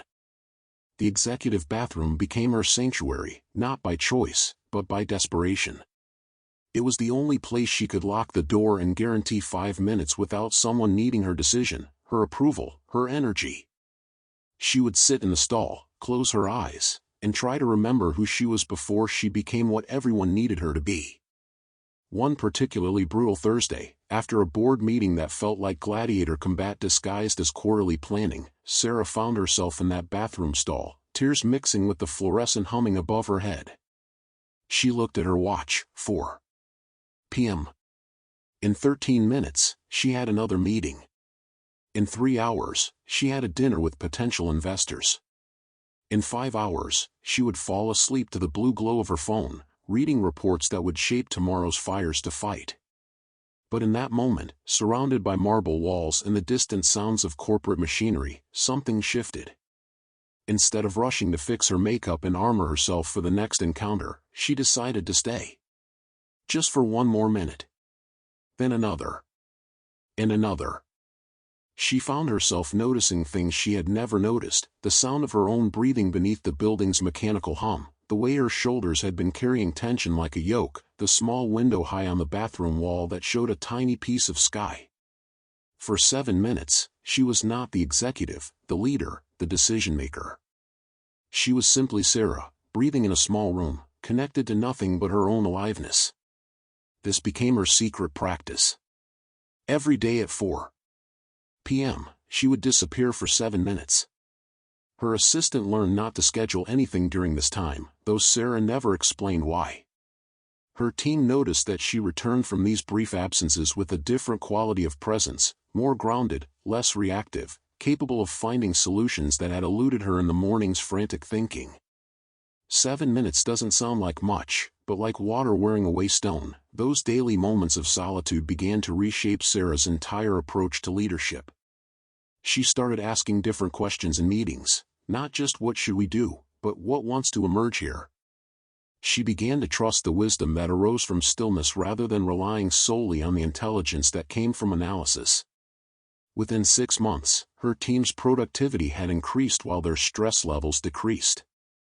Within a year, she was invited to speak at conferences about contemplative leadership, though she never used such grand terms. She simply said she had learned the difference between reacting from fear and responding from wisdom, and that difference had emerged from learning to be alone with herself for 7 minutes a day. The secret garden was not made of roses and climbing vines, but of breath and presence, hidden in plain sight within the machinery of corporate life. Sarah discovered what every wise leader throughout history has known, that the quality of your solitude determines the quality of your contribution to the world. The Fisherman and the Moon. In the mountains of ancient China, where mist rises from lakes like prayers made visible, there lived a fisherman named Wei who cast his lines not for fish, but for peace. He had learned long ago that the fish were secondary to the fishing, that the lake offered gifts far more valuable than protein for his table. Every night when the moon was full, Wei would carry his simple rod and a small cushion to the edge of the water. He would cast his line into the moonlit surface and settle into the profound stillness that exists between casting and catching. Sometimes fish came. Often they didn't. Always, something deeper was nourished. One such night, a young scholar from the village approached him. The scholar's mind was full of questions about life, purpose, success, and the future. He had heard that Wei was wise, though the old fisherman had never claimed such a thing. "Master Wei," the scholar said, settling beside him on the shore, "I have been studying philosophy for 7 years, reading the works of great thinkers, debating with other scholars, but I feel no closer to understanding the meaning of life. How do you find such peace in your simple existence?" Wei smiled and continued watching his line where it disappeared into the dark water. After several minutes of silence, minutes that made the scholar increasingly uncomfortable, Wei spoke. "Young friend, observe the moon's reflection in the water. Is the moon in the lake?" The scholar looked and saw the perfect silver disk shimmering on the surface. "It appears to be, but of course it's an illusion. The moon is in the sky." "And yet," Wei continued, "the reflection is real, is it not? You can see it, disturb it by throwing a stone, watch it reform when the water settles." The scholar nodded, uncertain where this was leading. "I come here each month not to catch fish, but to catch glimpses of who I am when no one is watching, when no one needs anything from me, when I have nothing to prove or accomplish. In this solitude, I discover reflections of my true self, just as the lake reflects the moon. The reflection is not the thing itself, but it teaches me about the thing itself." Wei reeled in his empty line and cast it again, the soft splash barely disturbing the surface. "Your 7 years of study have filled your mind with reflections of other people's insights. But when do you sit still enough to see your own reflection clearly?" The scholar felt a strange unease rising in his chest. "But surely learning from the masters is essential. How can I find truth without studying those who came before?" The masters you study, Wei replied, each found their wisdom by learning to be alone with the fundamental questions of existence. They sat in solitude, just as we sit now, and allowed the stillness to teach them. Their words can point you toward the moon, but you must look up yourself to see it. That night, the scholars stayed by the lake until dawn, experiencing perhaps for the first time the profound difference between knowing about peace and knowing peace directly. In the gradually lightening sky, he watched Wei pack his simple gear and prepare to return to the village. "Will you teach me to fish?" the scholar asked. "I will teach you to sit," Wei replied. "The fishing will teach itself." For the next year, the young scholar joined Wei by the moonlit lake. At first, his mind churned with thoughts, analysis, and impatience. But gradually, like sediment settling in still water, his internal noise began to quiet. He learned to cast lines into the depths of his own consciousness and wait patiently for what might arise. Years later, when the scholar had become a teacher himself, students would ask him about the source of his unusual wisdom. He would tell them about the fisherman and the moon, but more importantly, he would take them to sit by still water under starlight, knowing that some lessons can only be learned in solitude, in the pregnant silence between question and answer. As I watched this story unfold across seasons and years, I smiled to recognize the ancient truth playing out once again, that wisdom is not information transferred from mind to mind, but insight arising from the willingness to be alone with mystery until mystery reveals its secrets. Let me pause here and offer you 3 questions to carry into your own solitude. What reflections of yourself do you see when you sit still enough for the internal waters to settle? What are you hoping to catch in the depths of your own consciousness? And what would change in your life if you trusted that the most important answers already exist within you, waiting to be discovered in stillness? Try this practice when you feel the urge to seek answers outside yourself. Find a body of water, a lake, river, even a bowl of water on your table, and spend 10 minutes simply observing its surface. Notice how your mind moves like the water, how thoughts create ripples that distort reflection. Let the water teach you about the relationship between movement and clarity, between seeking and finding. The mother in the bathroom. Maria was drowning in love, the overwhelming, exhausting, beautiful love of raising 3 children under the age of 7 while working part-time as a nurse. Her days began before sunrise with feeding SC Hedgels and ended after midnight with worried thoughts about whether she was doing enough, being enough, giving enough. The bathroom became her accidental refuge, the only room in the house with a lock that tiny hands couldn't override. At first, she hid there out of desperation, moments stolen between diaper changes and meal preparations when the sound of her own name being called felt like fingernails on the chalkboard of her nervous system. "Mama! Mama! Mama!" echoed through the thin door while Maria sat on the closed toilet seat, head in hands, wondering how she had lost herself so completely in the beautiful chaos of caring for others. She felt guilty for needing these escapes, ashamed that sometimes the love she felt for her children got buried under the sheer physical and emotional demands of mothering. But gradually, Maria began to understand that these bathroom retreats weren't failures of mothering, they were necessities for survival. She started to approach them differently, not as frantic escapes but as intentional renewals. She would sit for exactly 2 minutes, close her eyes, and breathe deeply enough to remember that beneath the roles of mother, wife, nurse, and household manager, there was still Maria, the woman who once hiked mountains and wrote poetry and dreamed of traveling to places whose names she couldn't pronounce. Those 2 minutes became sacred. She would place her hands on her heart and feel it beating, not for anyone else's needs, but for her own life. She would silently repeat words that a wise friend had shared: "I am not lost. I am not gone. I am not just what others need me to be."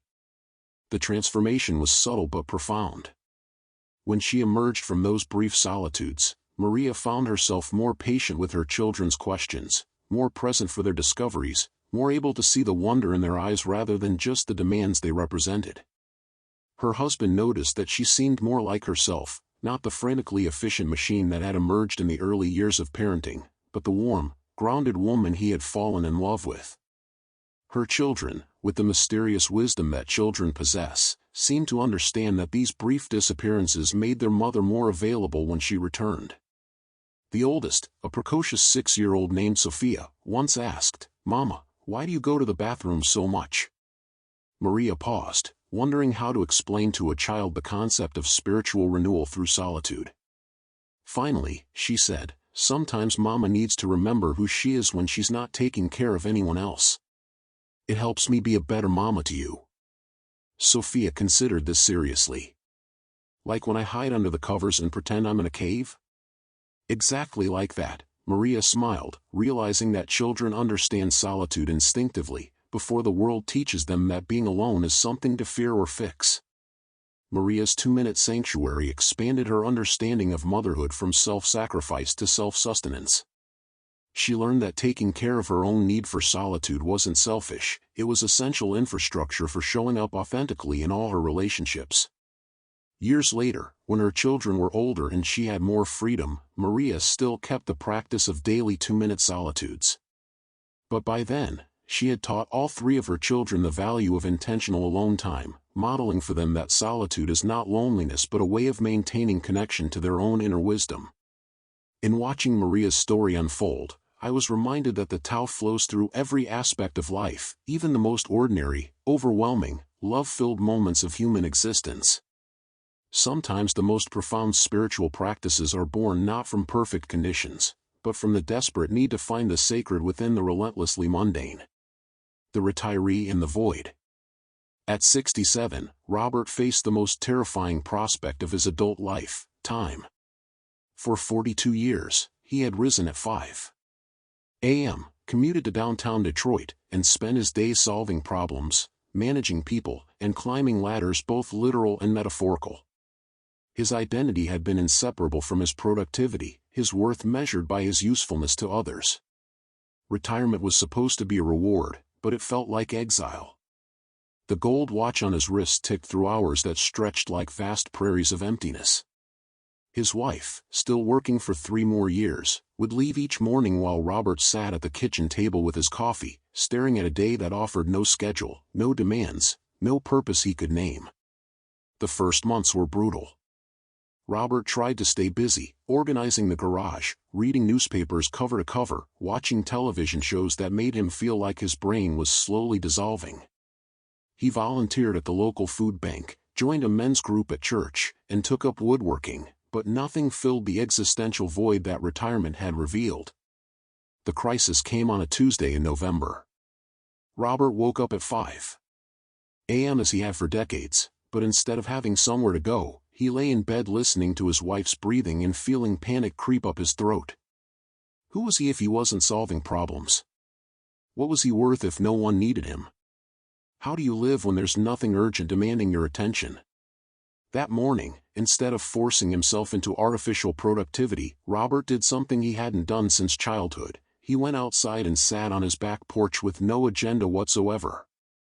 The November air was crisp, the bare trees stark against the gray sky. He sat there for an hour, then 2, then 3, not because it felt good but because nothing else felt authentic. In that extended stillness, something unexpected began to happen. Beneath the anxiety about purposelessness, beneath the fear of irrelevance, Robert began to sense something else, a quiet aliveness that didn't depend on external validation. It was faint at first, like a distant radio station coming into range, but gradually it became clearer. He realized he was feeling the sensation of being alive for its own sake, not as preparation for accomplishing something else. The cold air entering his lungs, the sound of leaves skittering across the sidewalk, the warmth of sunlight on his face when it broke through clouds, these weren't distractions from real life, they were real life. Robert began to structure his days around what he called sitting and seeing. Each morning, he would spend an hour on the porch simply observing the changing light, the behavior of squirrels, the way shadows moved across his small backyard. He wasn't meditating in any formal sense, he was just practicing being present without needing to be productive. Gradually, this practice revealed layers of experience he had been too busy to notice for 4 decades. He discovered that he actually enjoyed the taste of coffee when he wasn't drinking it while reading reports. He found himself fascinated by the intricate patterns of frost on windows, the migration routes of birds, the subtle differences between types of silence. More surprisingly, Robert began to understand that his value as a human being had never actually depended on his professional accomplishments. In solitude, stripped of roles and responsibilities, he encountered something irreducible, the simple fact of his existence, the miracle of consciousness looking out through his particular eyes at this unrepeatable moment in the universe's unfolding. His relationship with his wife deepened. When she came home from work stressed and full of stories about difficult colleagues, Robert listened with a quality of presence he had never been able to offer when he was carrying his own work stress. His advice became less about solutions and more about understanding, less about fixing and more about witnessing. His adult children began calling more often, not because Robert had more time to talk, but because something in him had become more available, more genuinely interested in their lives rather than just checking the box of parental duty. 2 years into retirement, Robert was asked by a younger colleague what advice he would give to someone approaching this life transition. Robert thought for a long moment before answering. Learn the difference between being empty and being void. I thought retirement would be empty in a terrible way, and at first it was. But if you can sit still long enough with the emptiness, you discover it's not void at all, it's spacious. There's room in that space for things you never had time to notice when you were busy being important. In Robert's journey from terror to gratitude, I recognized one of the most common and profound transformations of human existence, the discovery that identity runs much deeper than role, that worth exists independent of productivity, that the fullness of life often reveals itself most clearly in the spaces between activities. The artist and the fear. Elena had been a painter for 15 years, but she had also been afraid for 15 years, afraid that her next painting wouldn't be as good as the last, afraid that she would run out of ideas, afraid that the blank canvas would reflect back to her an emptiness that matched the emptiness she sometimes felt in her chest at 3 a.m. Her studio was both sanctuary and torture chamber. Some days, creativity flowed like water from a mountain spring, and she would paint for hours in a state that could only be described as communion with something larger than herself. But other days, too many other days, she would stand before the blank canvas paralyzed by the weight of infinite possibility and her own expectations. The fear had gotten worse as her reputation grew. Elena's paintings hung in galleries in 3 cities, and collectors paid attention to her work.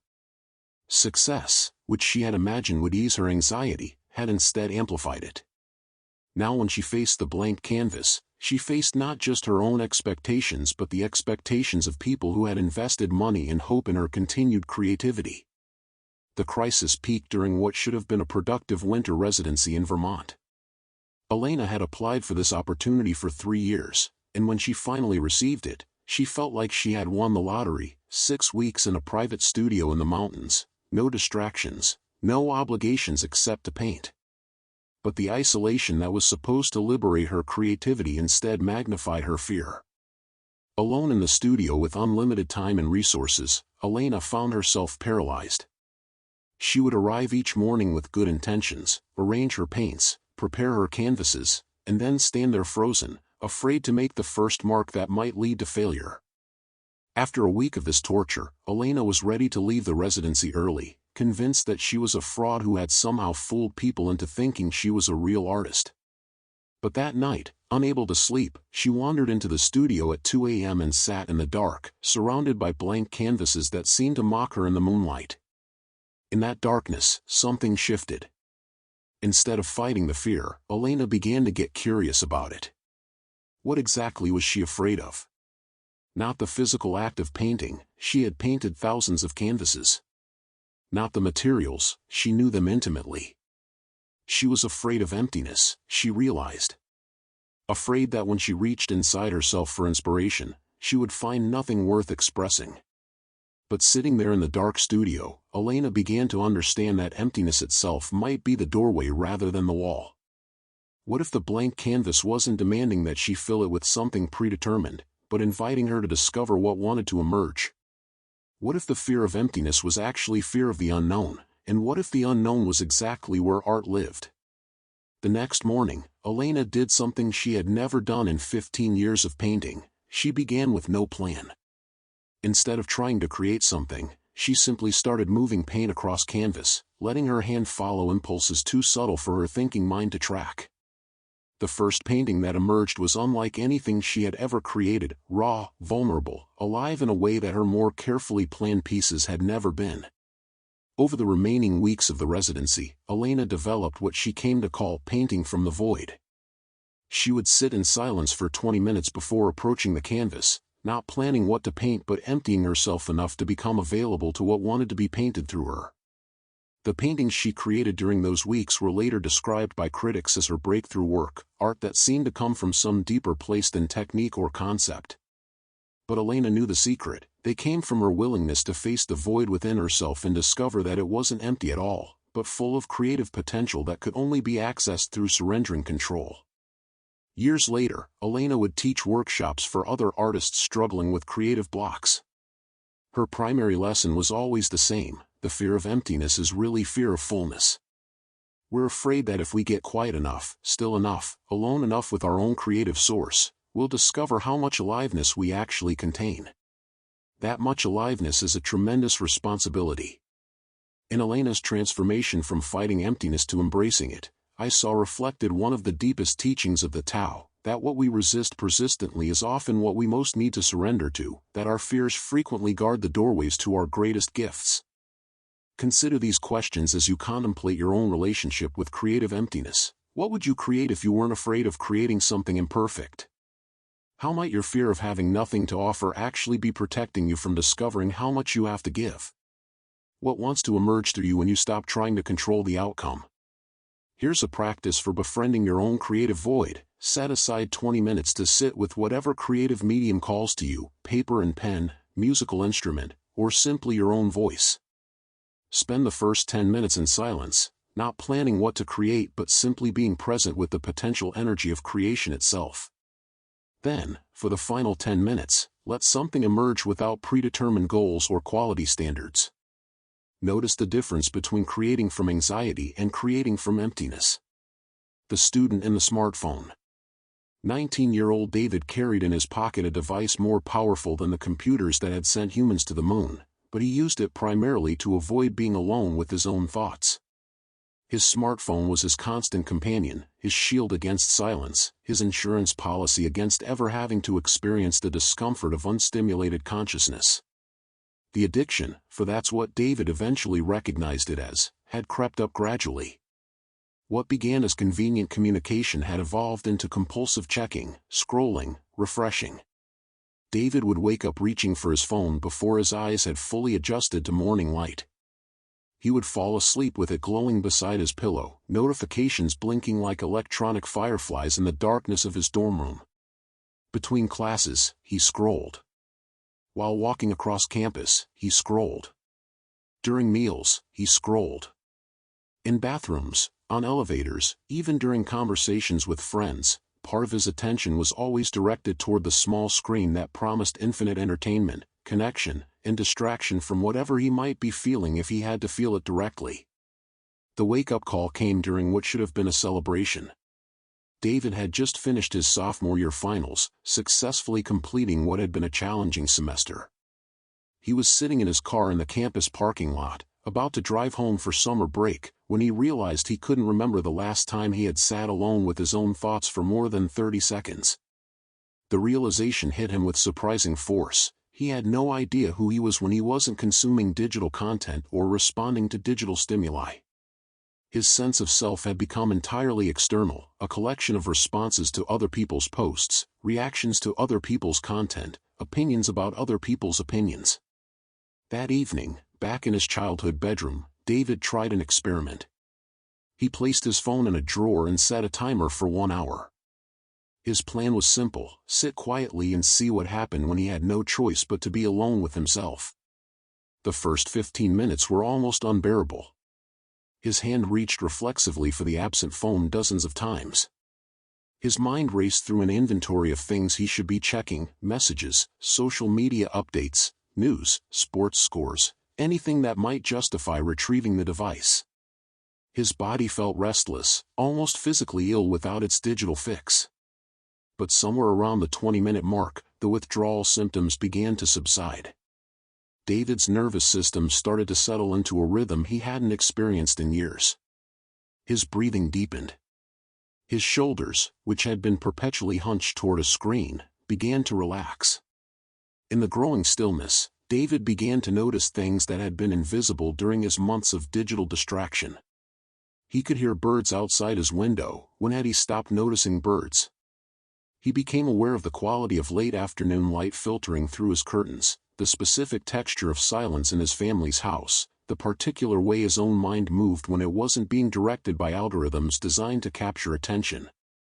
Most surprisingly, David began to remember things about himself that he had forgotten. He had once loved reading fiction, getting lost in stories for hours at a time. He had enjoyed drawing, finding meditation in the careful observation required to translate three-dimensional reality onto paper. He had been curious about astronomy, philosophy, the inner lives of other people. The hour passed more quickly than he had expected.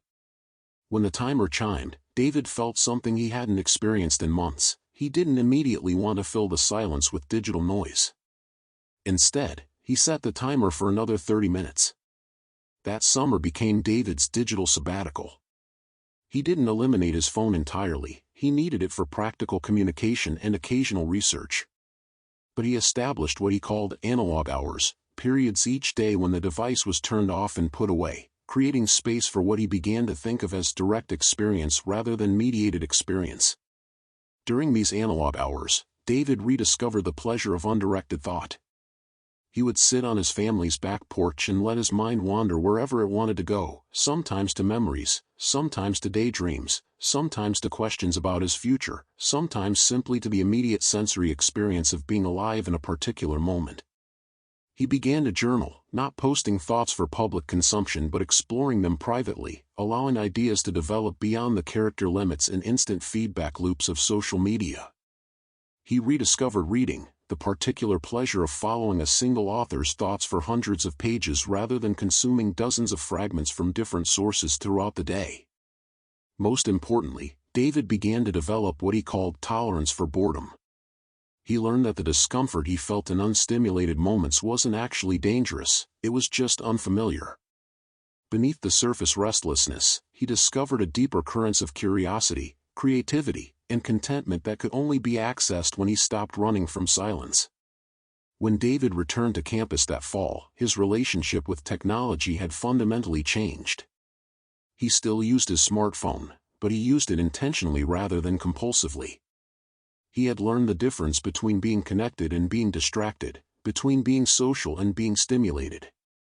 His friends noticed the change immediately. David seemed more present in conversations, more able to sustain attention on single topics, more interested in depth than breadth. When they asked what had happened to him over the summer, he would say simply, "I learned how to be alone with myself. It turns out I'm pretty good company." In David's journey from digital dependence to conscious relationship with technology, I saw reflected one of the great challenges of the modern age, learning to distinguish between connection and distraction, between useful tools and addictive crutches. His story reminded me that every generation must learn anew the ancient art of solitude, adapting timeless wisdom to contemporary challenges.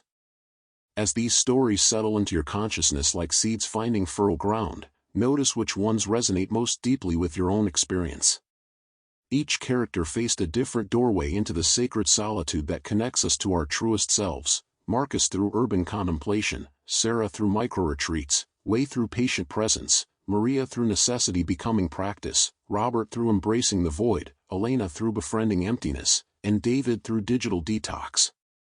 The specific doorway matters less than the willingness to walk through it. What matters is recognizing that solitude is not a luxury for mystics and hermits, but a fundamental human need as basic as food, water, and shelter. What matters is understanding that learning to be alone with yourself is not selfish self-indulgence, but essential preparation for authentic engagement with others.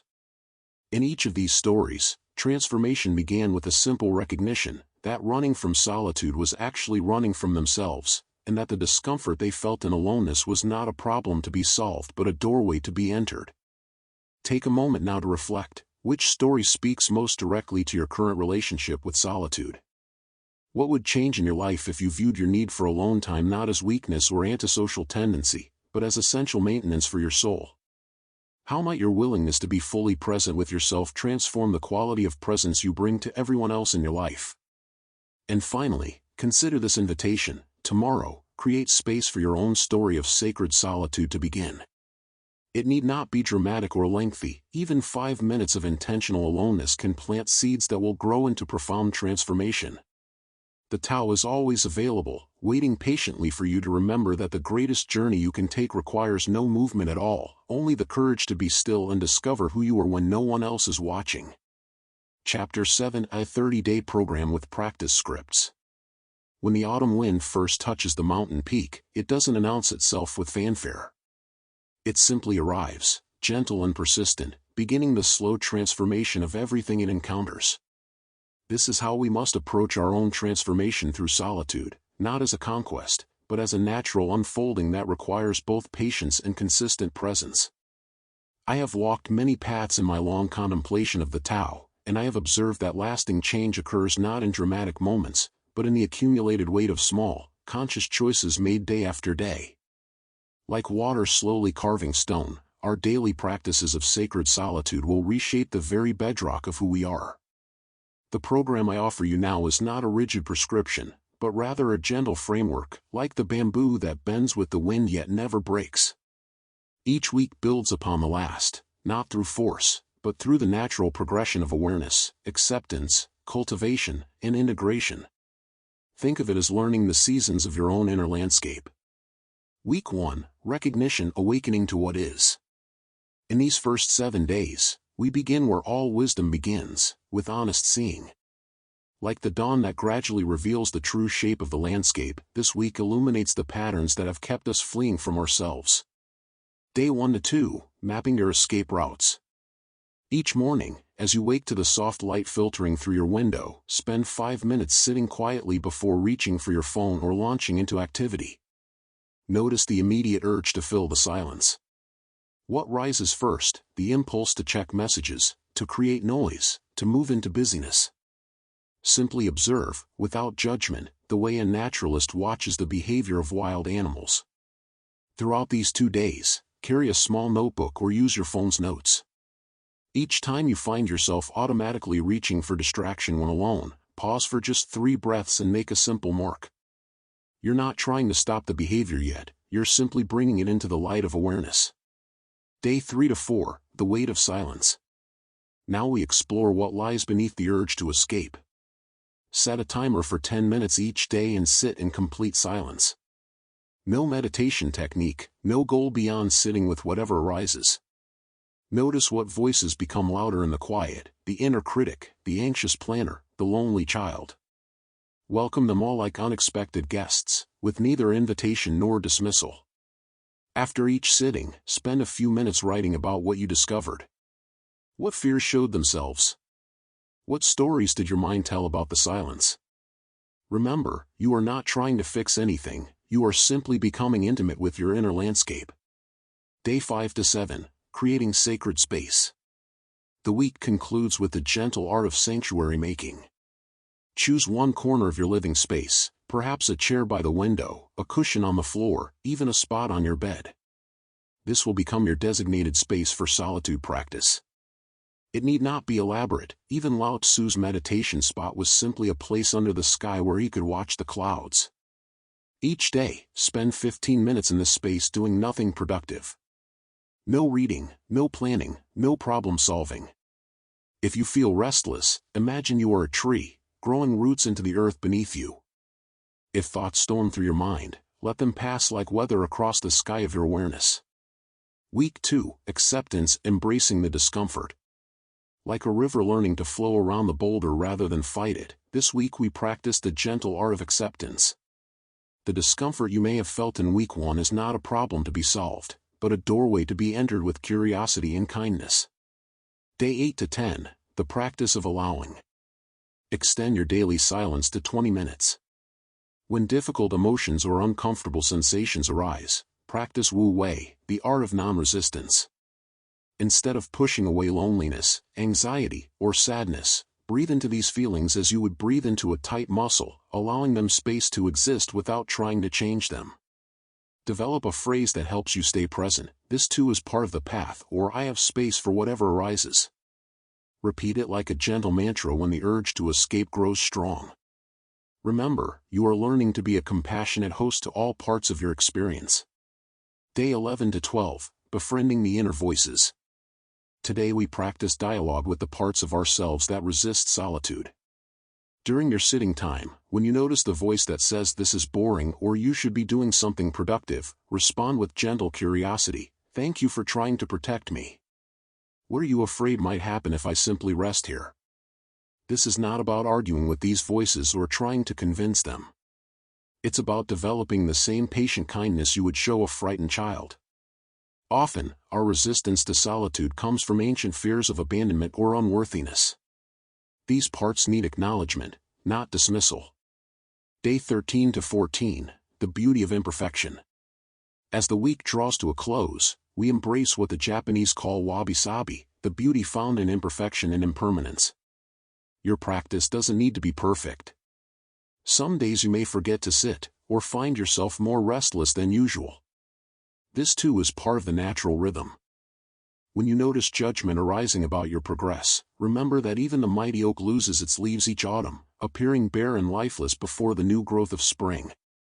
Trust in the invisible work happening beneath the surface of your awareness. Week 3, Cultivation, Deepening the Practice. Now we enter the season of active cultivation, like a gardener who has prepared the soil and planted seeds, and now tends them with patient attention. This week, your practices deepen naturally, not through force but through the organic growth of familiarity and trust. Day 15 to 17, Rituals of Transition. Create conscious bridges between your social world and your solitude sanctuary. Develop a simple ritual for entering your alone time, perhaps lighting a candle, taking 3 deep breaths, or removing your shoes as you would entering a temple. This signals to your nervous system that you are shifting into a different quality of presence. Equally important is your ritual for returning to social engagement. Thank your solitude, as you would thank a wise teacher, for whatever it has revealed. This prevents jarring transitions and helps you carry the quality of inner stillness into your interactions with others. Day 18 to 20, The Depth of Listening. Extend your sitting practice to 30 minutes, but now shift from simple endurance to active listening. What is the quality of silence around you? Can you hear the hum of electricity, the distant traffic, your own heartbeat? Like a musician learning to hear the spaces between notes, attune yourself to the subtle symphony of existence. Begin each session by asking silently, what wants to be known today? Then listen with your whole being, not just with your ears, but with your heart, your belly, your entire presence. Sometimes the answer comes as a feeling, sometimes as a memory, sometimes as a wordless knowing. Trust whatever emerges. Day 21, Integration in Daily Life. Today, practice carrying solitude into activity. As you eat breakfast, wash dishes, or walk down the street, maintain the quality of presence you've been cultivating in formal sitting. You are learning that solitude is not dependent on being physically alone, it's a quality of intimate presence with whatever is happening. Notice how this inner solitude changes your experience of routine activities. Does food taste different when you're fully present with it? Do your footsteps sound different when you're walking from this deeper place of awareness? Week 4, Integration, Living the Art. In this final week, we focus on weaving the thread of sacred solitude into the entire tapestry of your life. Like a river that has found its natural course, your practice now flows more effortlessly, adapting to the terrain of your unique circumstances. Day 22 to 24, Flexible Adaptation. Now we test the flexibility of your practice. Can you find 5 minutes of sacred solitude while waiting in line? Can you transform a coffee break into a moment of inner communion? Practice finding your center even in imperfect conditions, the busy office, the noisy cafe, the cramped airplane seat. This is where the rubber meets the road, as they say in my adopted country. Your solitude practice must be robust enough to survive and even thrive in the midst of ordinary life, not just in ideal conditions. Like bamboo that grows stronger when challenged by wind, let the chaos of daily life strengthen rather than defeat your practice. Day 25 to 27, Solitude in Relationship. One of the profound paradoxes you may have begun to notice is that the more comfortable you become with your own company, the more present and authentic you become in relationships. This week, notice how your growing ease with solitude affects your interactions with family, friends, and colleagues. Do you find yourself less needy for others' attention? Are you more able to listen deeply because you're not constantly trying to fill silence with your own voice? Can you be fully present with another person because you've learned to be fully present with yourself? These are the fruits that ripen naturally from the tree of solitude practice. Day 28 to 30, establishing your rhythm. As our formal program concludes, we establish the sustainable rhythm that will carry you forward. Like the natural world that operates in cycles of activity and rest, growth and dormancy, you must find your own organic pattern of solitude and engagement. Perhaps you discover that 20 minutes each morning serves you better than longer sessions less frequently. Maybe you find that walking meditation resonates more deeply than sitting practice. There is no perfect schedule that works for everyone, only the perfect schedule that works for you, discovered through patient experimentation and honest self-observation. Adaptation for different lives. The beauty of water is its ability to take the shape of any container while never losing its essential nature. Your solitude practice must have this same fluid adaptability. For the parent, your sacred space might be the few minutes in the car after dropping children at school, or the bathroom with the door locked. Even 2 minutes of conscious breathing while coffee brews can become a powerful practice when approached with full presence. For the professional, use your commute, lunch break, or the space between meetings as opportunities for micro-practices. The elevator ride becomes a moment to connect with your breath, the walk to the parking garage becomes walking meditation. For the student, between classes, before opening textbooks, or during study breaks, create small islands of stillness. Your dorm room or corner of the library can become a sanctuary when approached with intention. For the retiree, you may have more time but struggle with structure. Create gentle rhythms, perhaps morning silence with tea, afternoon reflection in the garden, evening gratitude practice. Let your practice provide the scaffolding that gives meaning to your expanded freedom. Remember, the goal is not to add stress to your life by forcing a practice that doesn't fit your circumstances. The goal is to find the natural places where solitude wants to emerge, and tend them with the same care you would give a delicate flower. As this month of guided practice comes to a close, take a moment to reflect on the subtle changes within you. You are no longer the same person who began this journey 30 days ago. Like water slowly carving stone, your daily encounters with solitude have reshaped something fundamental in your relationship with yourself. Moments for reflection. How has your relationship with silence changed over these 30 days? What aspects of yourself have emerged in the space of solitude that were hidden when you lived in constant distraction? In what ways do you notice yourself bringing the quality of your alone time into your interactions with others? Practice for integration. Spend your final session writing a letter to yourself 6 months in the future. What insights from this month do you want to remember? What practices served you most deeply? What commitment are you willing to make to your ongoing relationship with sacred solitude?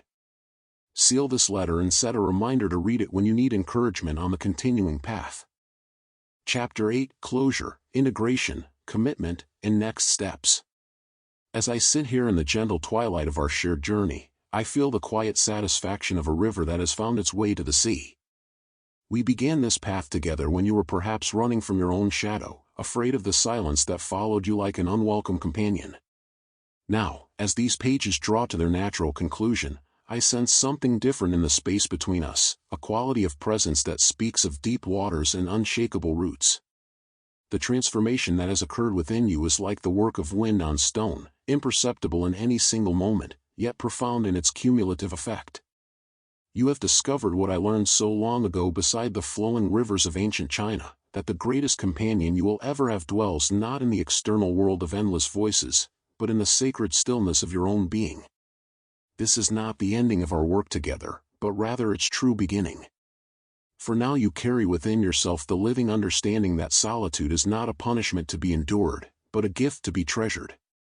You have learned to distinguish between the hollow ache of loneliness, that restless hunger that no amount of company can satisfy, and the rich fullness of chosen solitude, where every moment alone becomes a homecoming to yourself. I have watched you move through the stages of this ancient alchemy. First came the recognition, often uncomfortable, of how desperately you had been fleeing from your own company. Then the gradual acceptance, like learning to trust the water that holds you as you float. Slowly, you begin to cultivate actual fondness for the person you discover yourself to be when no one else is watching. And finally, this integration, weaving the thread of solitude so naturally into the tapestry of your life that it becomes invisible, yet essential, like the silence between musical notes that gives the melody its meaning. The new identity, recognizing who you have become. Look honestly at yourself now, as you might observe the first green shoots of spring emerging from winter soil. Do you notice how something fundamental has shifted in your relationship with yourself? Where once there might have been a restless anxiety when faced with an empty evening or a quiet weekend, there now exists something I can only describe as a gentle anticipation, the way a gardener looks forward to the early morning hours alone among the plants. This shift represents more than a change in preference, it signals the emergence of a new identity. You are no longer someone who merely tolerates solitude when it is unavoidable, but someone who actively seeks and protects it as you would any precious resource. This transformation runs deeper than behavior, it touches the very foundation of how you understand yourself and your place in the great flowing river of existence. I have seen this metamorphosis countless times over the centuries, and it never fails to fill me with quiet joy. It is like watching someone discover they have been carrying wings their entire life, folded so tightly against their back that they have forgotten the possibility of flight. Your relationship with solitude has become what the Tao teaches us all relationships should be, not a desperate clinging born of need, but a natural flowing born of appreciation and respect. The person you are becoming values quality of presence over quantity of company. You have developed what I call the inner compass, that reliable sense of when your soul needs the nourishment of solitude and when it calls for the different but equally valuable nourishment of genuine connection with others. This wisdom cannot be taught from books alone. It can only be cultivated through the patient practice of listening to the subtle voice of your own deeper nature. Relationships transformed, the ripple effect of inner peace. Here is one of the great paradoxes I have observed throughout my long existence: the more comfortable we become with our own company, the more magnetic our presence becomes to others. It is as if learning to be genuinely alone teaches us, simultaneously, how to be genuinely together. Think of the people who have most deeply attracted you throughout your life. I suspect that what drew you to them was not their desperate need for your attention, but rather a quality of completeness they carried within themselves, a sense that they would be perfectly content whether you chose to be with them or not. This is the gift that your solitude practice now offers to every person whose path crosses yours. Your relationships have been quietly transforming during these weeks of practice. Perhaps you have noticed that you listen more deeply now, no longer frantically scanning conversations for opportunities to prove your worth or fill uncomfortable silences. Maybe you have discovered that you can be present with others' emotions without immediately trying to fix or change them, the way you have learned to be present with your own difficult feelings during solitude. The quality of attention you bring to relationships has likely shifted from quantity-based to quality-based. Rather than collecting interactions like an anxious gatherer hoarding provisions for winter, you now participate in connection from a place of fullness rather than emptiness. This changes everything: the depth of intimacy you can offer, the authenticity you bring to each encounter, the graceful way you can allow relationships to have their natural rhythms of closeness and distance. I often tell people that healthy solitude and healthy relationship are not opposites but dance partners. The more skilled you become at one, the more skilled you become at the other. Your capacity for deep solitude has become the foundation for your capacity for deep connection, just as a tree's ability to grow tall depends entirely on the depth and strength of its roots. The paradox of solitary magnetism. There is a mysterious quality that emerges in people who have made peace with their own company. Others sense it immediately, though they may not be able to name exactly what they are perceiving. It is the difference between the restless hunger of someone who needs constant external validation and the quiet satisfaction of someone who has discovered the inexhaustible wellspring within themselves. This quality, let us call it solitary magnetism, draws people naturally, without effort or manipulation. It is the embodiment of Wu Wei in relationships, the art of attracting connection through the very absence of desperate need for it. People sense that you are not trying to extract anything from them, not using them to fill some internal void, and this creates a space of safety and authenticity that has become increasingly rare in our hurried, hungry world. You may have noticed that conversations with you have grown more meaningful lately.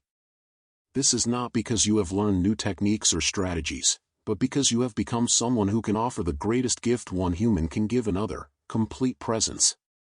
Having learned to be fully present with yourself in solitude, you now know how to be fully present with others in company, creating sustainable cycles of solitude and connection. As we prepare to close this formal part of our journey together, it is important to address the practical question of how to maintain what you have discovered. The art of being alone is not a destination but a practice, something that must be tended and renewed, like keeping a fire burning through the long night. I encourage you to think of your life now as having natural seasons of solitude and seasons of connection, much like the earth itself cycles through periods of dormancy and growth, introspection and expression. Honor both phases without judgment. There will be times when your soul calls you into deeper solitude for healing, creativity, or simple rest.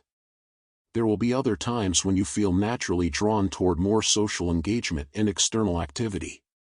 The key is to respond to these inner seasons consciously rather than being driven by external pressures or expectations. Let your solitude practice be the still center from which you make these choices. When you feel overwhelmed by too much social stimulation, you now have the tools to create space for restoration. When you notice yourself using solitude as a hiding place from authentic engagement with life, you have the awareness to gently guide yourself back toward appropriate connection. Create regular, non-negotiable appointments with solitude, times that you protect as fiercely as you would protect time with your dearest friend. Because that is exactly what these appointments are: dates with your most essential self, the part of you that exists beyond all roles and relationships and social identities. A living commitment to emptiness. Before we part, I ask you to consider making a formal commitment, not to me, but to yourself, into the eternal Tao that flows through all things. This is a commitment to maintaining what the ancient texts call the usefulness of emptiness, those spaces in your life that remain deliberately unfilled, uncommitted, open to whatever wishes to emerge. In a world that will constantly pressure you to fill every moment with productivity, entertainment, or social obligation, maintaining these empty spaces becomes an act of rebellion and wisdom. Your commitment to solitude is a commitment to preserving the conditions in which your truest nature can continue to reveal itself, the way stars only become visible when we move away from the bright lights of the city. This commitment need not be rigid or elaborate. It might be as simple as promising yourself 10 minutes each morning before the world begins its demands, or ensuring that one evening each week remains unscheduled and available for whatever form of solitude calls to you.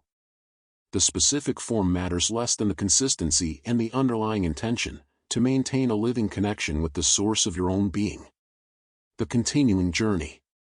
As our formal time together draws to a close, remember that the path of solitude, like the Tao itself, has no final destination. There will always be deeper layers of self-discovery available, new aspects of your nature waiting to be uncovered in the fertile silence of your own company. Continue to approach your solitude practice with beginner's mind, that quality of fresh curiosity and openness that sees each moment of being alone as a new opportunity for discovery. Some days your solitude will feel like a warm bath for your soul, others it may feel more challenging, confronting you with emotions or insights you are not quite ready to integrate. Both are valuable. Both are part of the path. Trust the process as you would trust a river to find its way to the sea. Your practice of solitude will continue to deepen and refine itself naturally if you simply show up consistently with an open heart and a willingness to be present with whatever you find there. The greatest gift I can offer you as we close is this reminder: you now carry within yourself everything you need to live with deep contentment and authentic presence. The external world will continue to offer its endless distractions and its urgent demands, but you have discovered the unshakable peace that comes from being truly at home in your own being.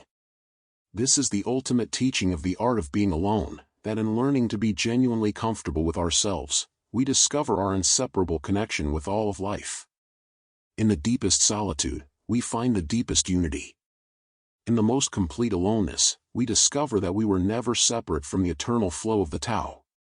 Go now in peace, carrying this understanding like a gentle light in your heart. The path continues beneath your feet, and you walk it with the quiet confidence of one who has learned to be both alone and never lonely, both independent and intimately connected to the great mystery of existence. Moments for reflection. Take a moment to acknowledge how your relationship with yourself has changed through this journey. What fears about being alone have dissolved? What gifts has solitude revealed about your true nature? Consider the ripple effects of your solitude practice on your relationships and daily life. How has becoming comfortable with your own company changed the way you show up in the world? Reflect on your commitment to maintaining this practice going forward. What specific rhythms of solitude feel most natural and sustainable for your unique life circumstances? Practice for integration. Create a simple ritual to mark the completion of this formal phase of learning and the beginning of your ongoing practice. This might involve writing a letter to yourself acknowledging your growth, spending time in a place in nature that represents solitude to you, or simply sitting in grateful silence for a few minutes. Use this ritual to solidify your commitment to honoring both your need for solitude and your capacity for authentic connection as you continue on the pathless path of the Tao.